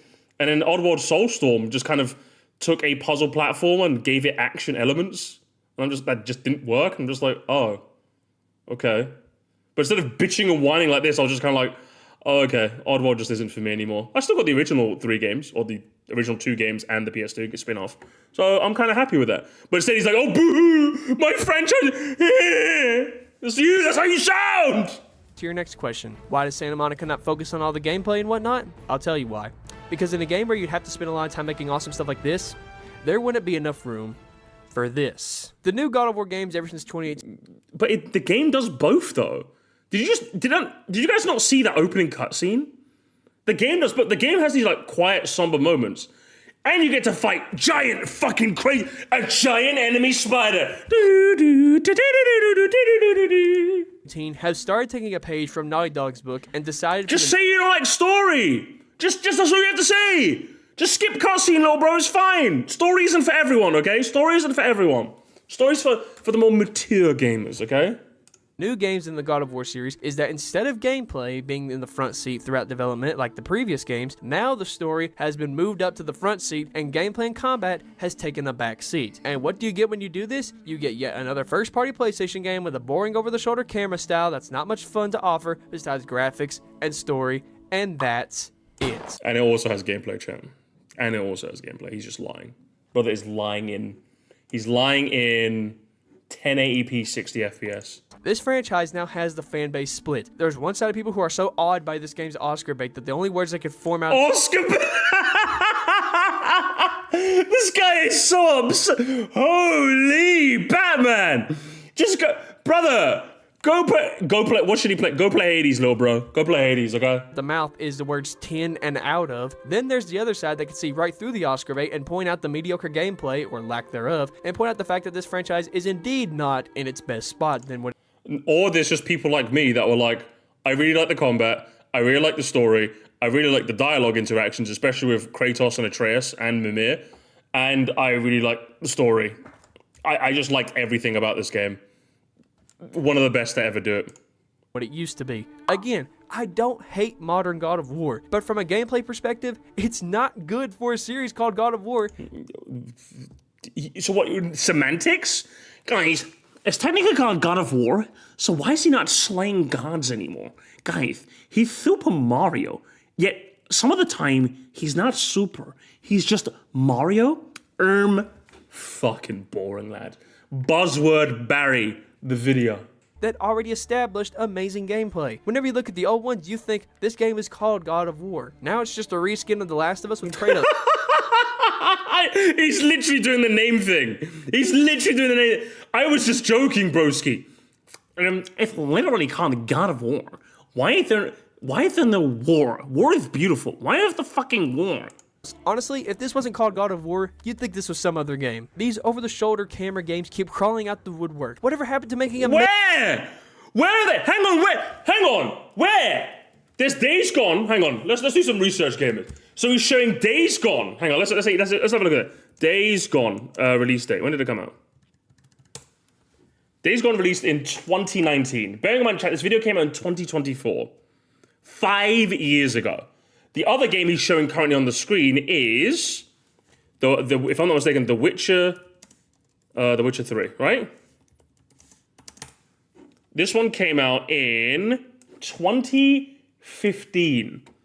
Out the woodwork? Where?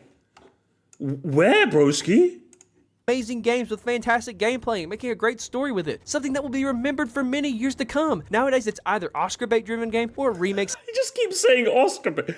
Holy shit, man. See, do you see why I don't like watching channels made by 5,000 subscriber Andys? They think they're all hot shit. Why hasn't the algorithm picked me up? And they just make slop. Remaster of an existing game that has good gameplay. What happened? It's almost like companies saw that you actually don't have to try and make a fun game anymore. They just saw the success of The Last of Us and started making all kinds of games. Where? Just wannabe movies with tons of Oscar bait and pretty shiny graphics. And so, okay, Horizon Zero Dawn. Okay, let's look up Horizon Zero Dawn.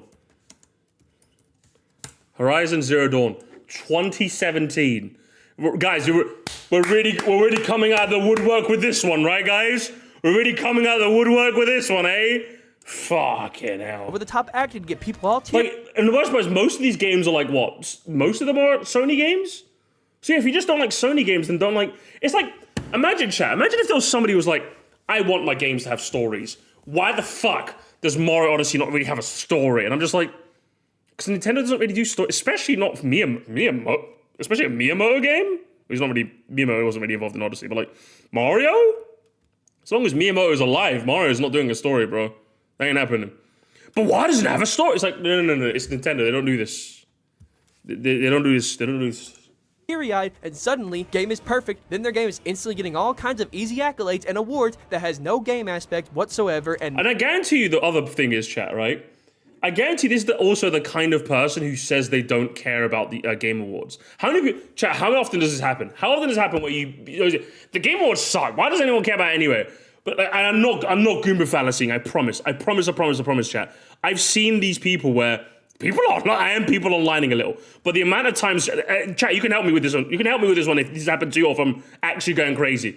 The amount of time where people will say, literally the same people will say, I don't give a shit about the Game Awards. Game Awards are rigged. No one cares. But then when the results come out, why the Game Awards? Why didn't this game win? Why didn't it? It happens so often. Like, yeah, sometimes the two groups are separate. I'm not Goomba fallacying entirely. But often than not, they overlap a lot. Often than not, it happens way too often. Way too often. I'm just like, I guarantee you this guy is one of them.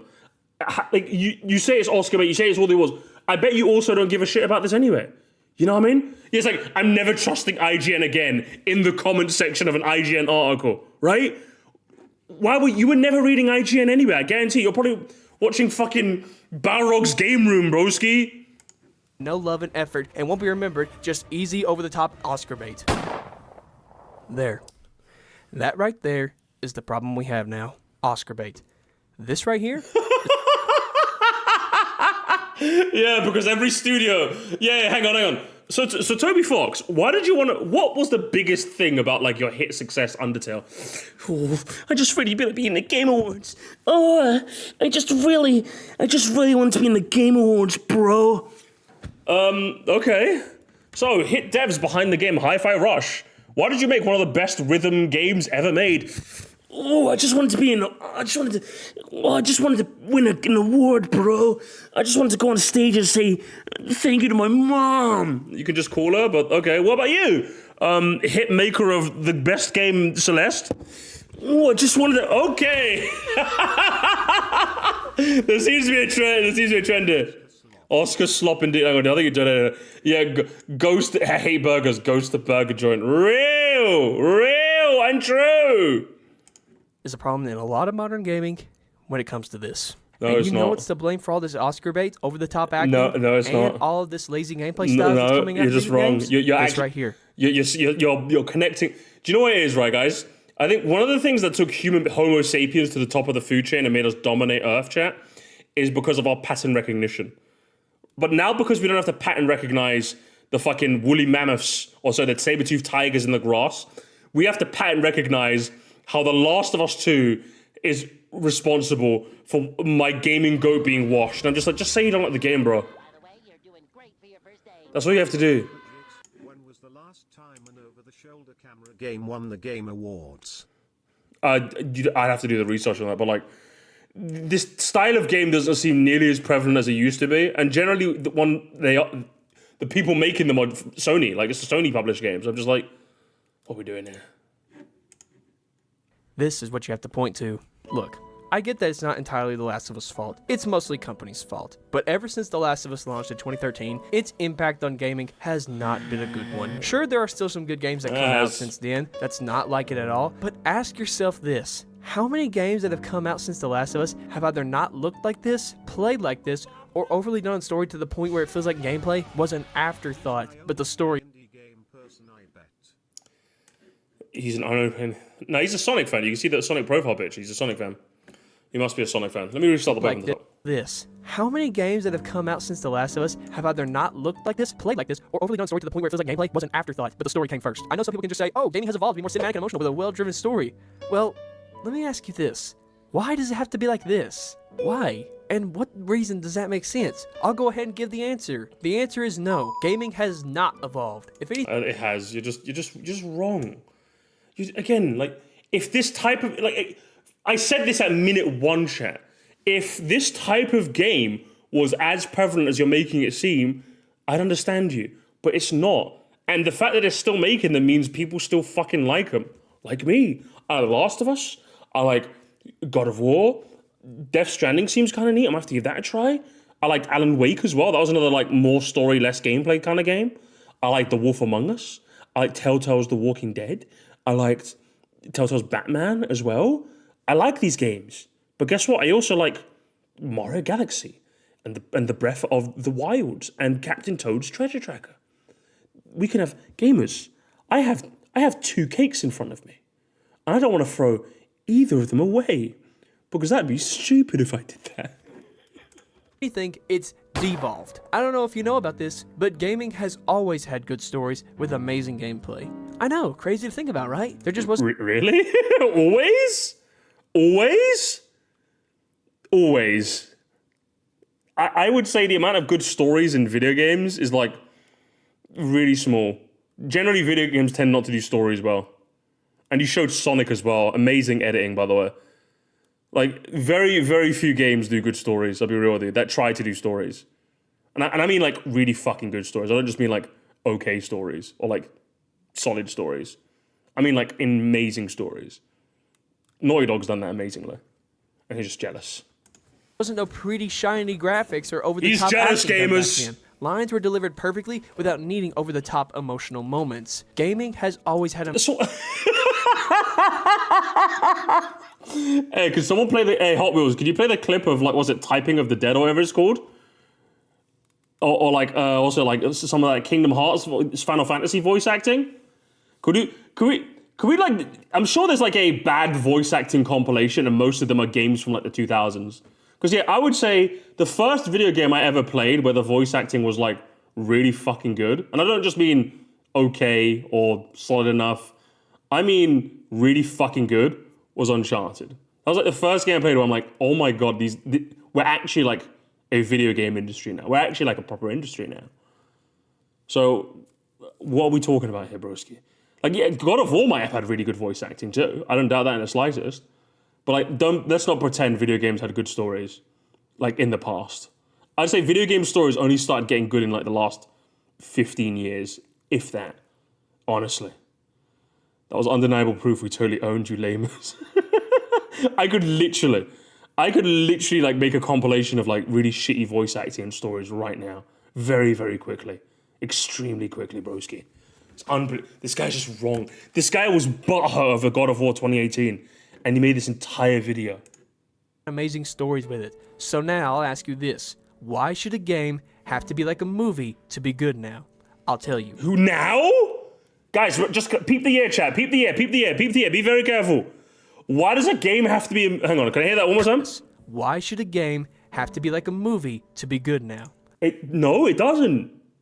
It doesn't. You're just wrong. That's the sad bit. This guy... Metroid Dread. Go play Metroid Dread right now. Metroid Dread, broski. I diagnose you with go play Metroid Dread. Who is it? Chat, this video is literally schizophrenia. This video is literally schizophrenia, chat. Who is he talking to? I'll tell you. Companies are frankly just getting... Two gamers. Two company gamers of the millions. Two company gamers. Two company. I can't believe it, gamers. It's not only just bad company, it's bad company too. Oh my god. Two company did this. Lazy. With how we progress with technology, games are becoming more and more powerful and better looking as time goes on. But at the same time, companies are starting to get lazy, and they're just thinking that all they have to do is make the game look pretty and give over-the-top acting, and there you go. No, it's just boring. Boring. He's just... The worst part about this video as well is that I feel like for most of it, he's just been repeating himself. That's the worst bit about this chat. He's just repeating the same thing over and over and hoping it wins. And this is unbelievable. This is so bad. Instant success. Name a game that has come out recently that has left an impact on you like before. I'll wait.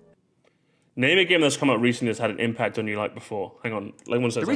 And there you go. Instant success. Name a game that has come out recently that has left an impact on you like before. I'll wait. How long do you have? Like actually, how long do you have?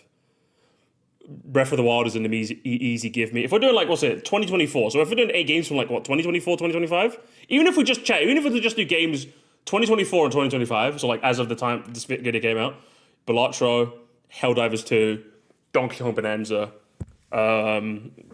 games I've played personally, Loop Hero. I played Loop Hero in 2024, one of the best games I've ever played. Deltarune is another good shout.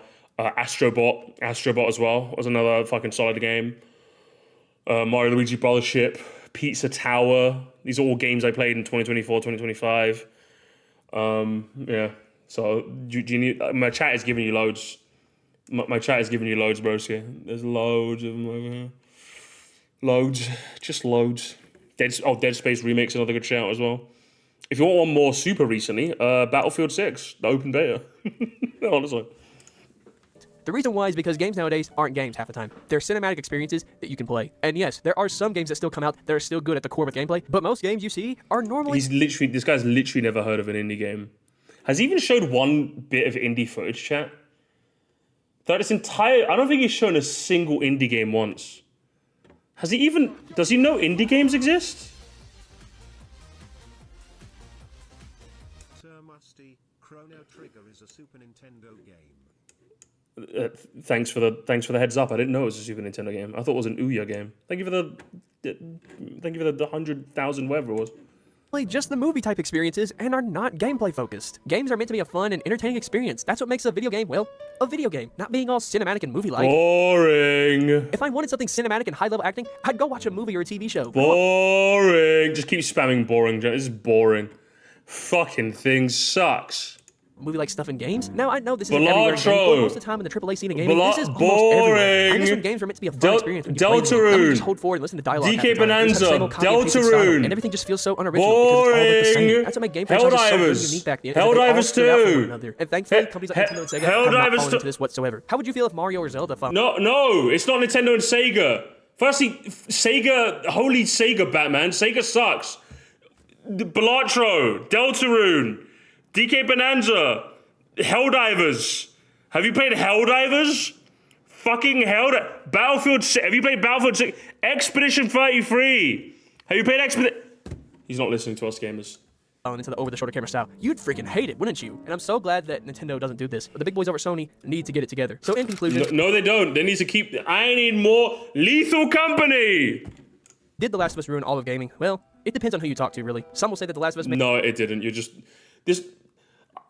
You know a video is shit, chat? When I literally pinned you down the first minute. I pinned you down the first fucking minute of this broski. The first minute I said, you're just gonna blame The Last of Us for a bunch of tangential things that makes no fucking sense. And it's true. It's so true. Repo as well. Among Us, real. Made gaming better than it's ever been, ever. Then there's some saying that it didn't change a darn thing. Personally, I don't hate The Last of Us, but I think how it impacted gaming with its style of gameplay and the effect it had on developers to make more story-driven games and less gameplay was amazing. I love The Last of Us's impact. I want to give him the benefit of the doubt about Macius Warfin. You're nicer than me, Matthew. You're nice for you. You're not mean to you anymore. You're nice to. This guy's fucking bored. This guy's never heard of an indie game in his life, and it shows. Experience games hasn't had the best impact on the gaming landscape. Who knows, though? Maybe one day this style will eventually die out, and maybe one day comes. It already has, bro. It already has. It already has, man. Jesus Christ. Maybe we should start focusing on gameplay first, and then focus on the story. It's called indie game. Even AAA. Helldivers 2. Helldivers 2, bro. And that's Sony published as well. But until then, let's just hope that game devs continue to make amazing experiences for us in other fields that's truly worthwhile, and maybe one day we'll convince bigger devs on the higher ups to focus on amazing gameplay first in games, rather than spend all their time. Yeah, they have. It's called fucking Helldivers 2. What are we talking about? Check to see if he made a Nintendo bad video. He did! Oh my, Alfonso read him! Alfonso read him like a book! Check if he made a Nintendo bad video, and he has. Classic. He was glazing Nintendo here when it made sense. And he was, Nintendo's not the same. Classic. You said Nintendo were good though. Hang on. You said Nintendo were good though. Now they're bad? Oh. I'm just trying to get some Oscar baits. But you know what's going to happen? We're going to get away from this style. Naughty Dog's going to come up with a new game franchise that's going to have even more minimal gameplay and even harder story than before. And thus, everyone's going to try to copy that. Wait a minute, why does it actually sound kind of realistic? Wait a minute, Naughty Dog, no! Funny, funny joke. Funny, I laughed. I pogged. Limfao gamers, Limfao. Wow, what an amazing video that I predicted. Right at the very beginning. That's how you know this video was amazing. Ruffle gamers, Limfao. Holy shit. Fuck, this fucking video sucked, bro. 100K for this? Good grief. I'm kind of glad this video didn't catapult your channel, broski. I'm kind of glad. I'm fucking glad, bro. Good. You have a hidden talent. Stay hidden, bro. Good grief. Hey, man, get out of here. Fucking, let's read some of the comments. Maybe they'll cheer me up.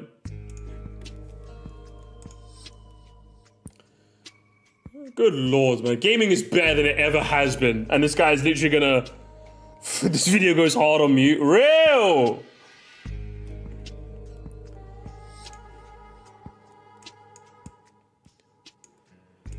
Whenever you play in a game, what do you look for? The correct answer is a finished game. Real, am I right, guys? So real for this bestie. So having a developer story is what ruined the game, but not but true! Oh my god! True! Hey! Default Dan! Chat! Default Dan! Default Dan W! Holy shit! Hooked! Cooked! Kicked! Roasted! Toasted! Oh my god! Actually true! We're talking about The Last of Us when you... Both of these things have done. All three of these things have done immeasurable harm to the video game industry. No, it's just the story. Ellie and Joel. Kratos and Atreus. Kratos and Atreus. Literally. Games feel like a second time job and then fucking gambling. Yeah? Unbelievable. People who say The Last of Us, the first game, to tell a deep story and know nothing about gaming. Many games presented deep, richer stories with great writing and acting. Silent Hill 2, Resident Evil 4, Walking Dead, Telltale, Dark Souls, fucking Half-Life 1 and 2. But these games cherished in its media, they use gameplay to tell a story and much more. The Last of Us, you can watch the game as the exact same experience. No. It's brain dead. An interactive movie you cannot replay. Can't do anything special. Everyone's going to get the exact same experience. And guess what? That experience is fantastic. And I would say Last of Us mogs all of these. So get owned, nerd. Get owned, little gut.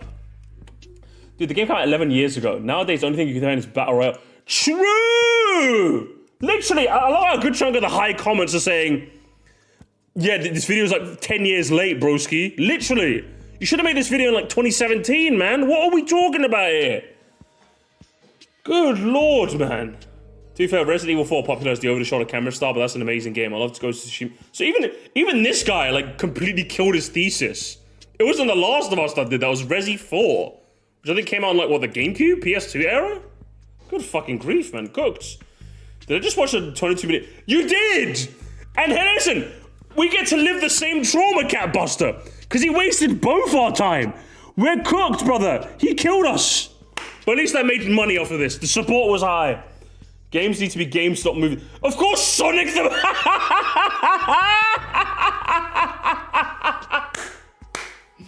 Man, Sonic fans try not to be cringe challenge. Impossible. It's always the Sonic fans, chat.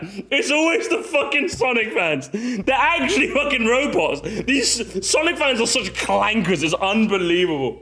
Fuck my life. Dude thought he was cooking, but it was only... True! Yes! Gamers, come on. You have to give it to the comment section. You have to give it to the comment. The comments were beautiful on this one. Holy shit. Holy... Ruined is outright hyperbolic. What's ruining games? Oh! Let me scroll down so you can see. Hooked! Cooked! Roasted! Toasted! Killing them! Farm them, bro! Nah. Narratives with minimal gameplay ruined gaming. I'm having more fun playing old action-based shooters than I could ever have playing the ones mentioned in the video. Okay, that's your opinion. Thanks for sharing. Please give me 5 examples of narrative novels with minimal gameplay that came out this year. Hooked! Cooked! Actually! Destroyed! Holy shit, these people are getting destroyed! Holy shit, J-Lo! My ninja, you were invited to the cookout. I need to understand. He won't be able to answer that. Exactly. Actually true. Hey, all of you guys, you get an honorary N-word pass, okay? Use it wisely, alright? Fuck. Hang on. Gamers. Oh my god. What's ruining games is the modern woke mind virus, which is ultimately responsible for the lack of innovation. Corporate greed does play a part, but I could deal with cosmetics and overpriced DLC constructed propaganda piece masquerading as a video game. Yes, we got it, gamers. Game's bad because black people and women, baby. Yes. It was only a matter of time before we saw that in the comments. Let's fucking go. Please go outside, cook him. Gamers, we gotta cook him. He's gotta get ready. We have to ratio him in chat. He has to get cooked. So much these. Gamers, I'm ruining video games. It's me. I'm ruining video games. Chat. Stage survival games and live service games. Not true! Oh my god, these comments are true.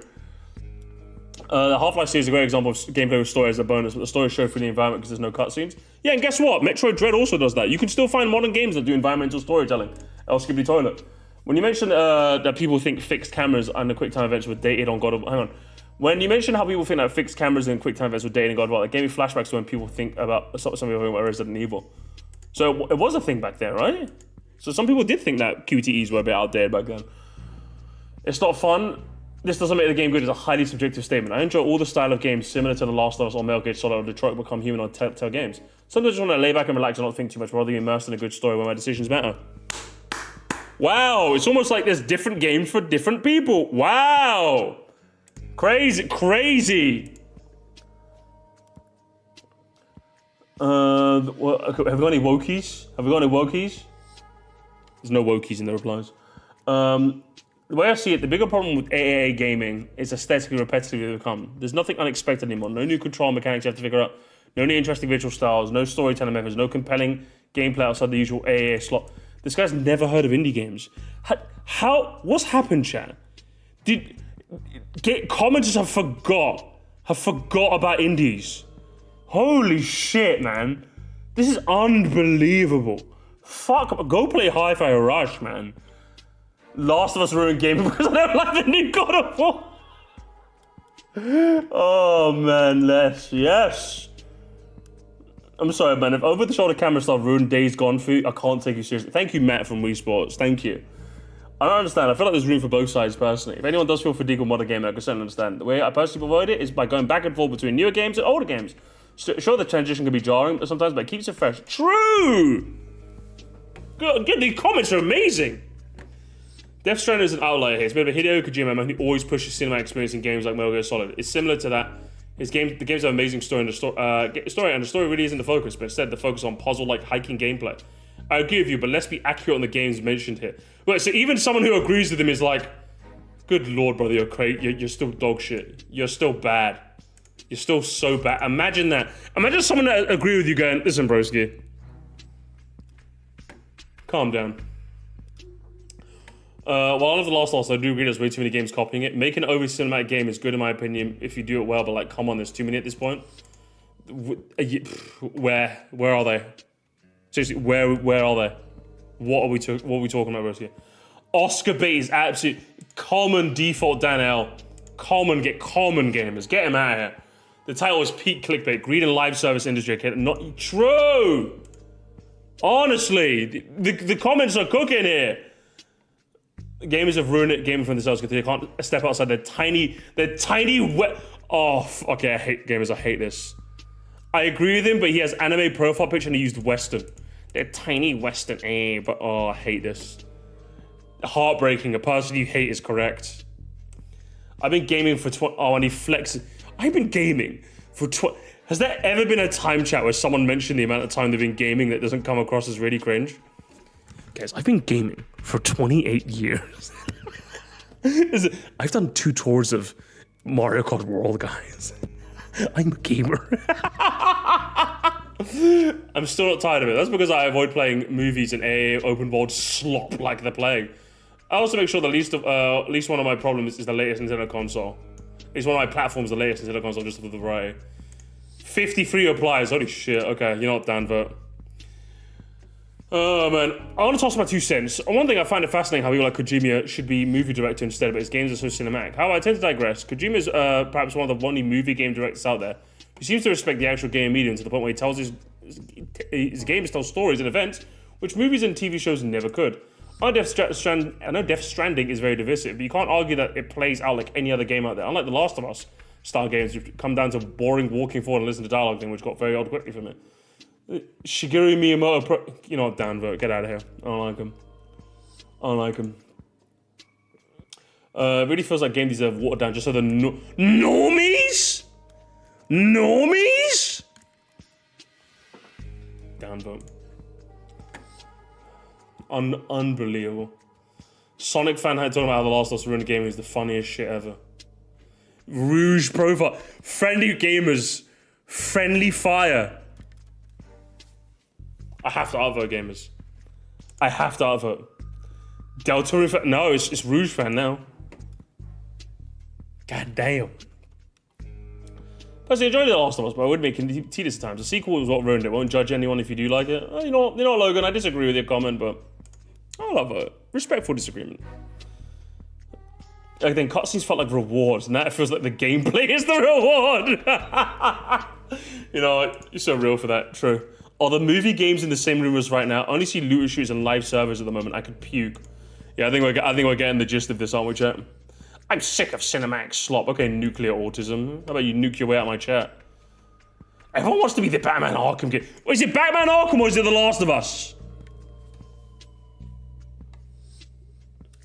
Sonic 2 posted the... You're a real one, bro. Gonna get a 3rd one later this... Sonic fans try not to be cringe challenge. Impossible. Holy. The Sonic fans claim another, gamers. They claim another. Oh my lord, I don't know what to say. Well, either way, gamers, closing thoughts. I'm glad I didn't bother put on the light for this video. That's what I'll say, chat. I'm glad I did this in the dark where I'm more comfortable.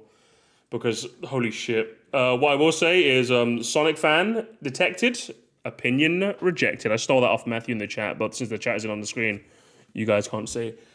This video is 8 years too late. And in a game industry that does have genuine problems in the AAA space, battle passes, it used to have loot boxes used to be quite big, but not so much anymore. Also the live service grind and what have you. Every game thinking they create Fortnite, basically. You can maybe even say collabs, like the constant crossover thing that stops games from being their own independent media. Instead of talking about things that actually do matter in the modern day gaming industry, you yapped about something that has basically no impact on the modern day. And all because the God of War remake is one you didn't like. Cry harder, boohoo nigga, and we'll leave it there, chat. We'll leave it there. It's just modern gaming sucks because of my childhood and camera. Literally. Unbelievable, isn't it?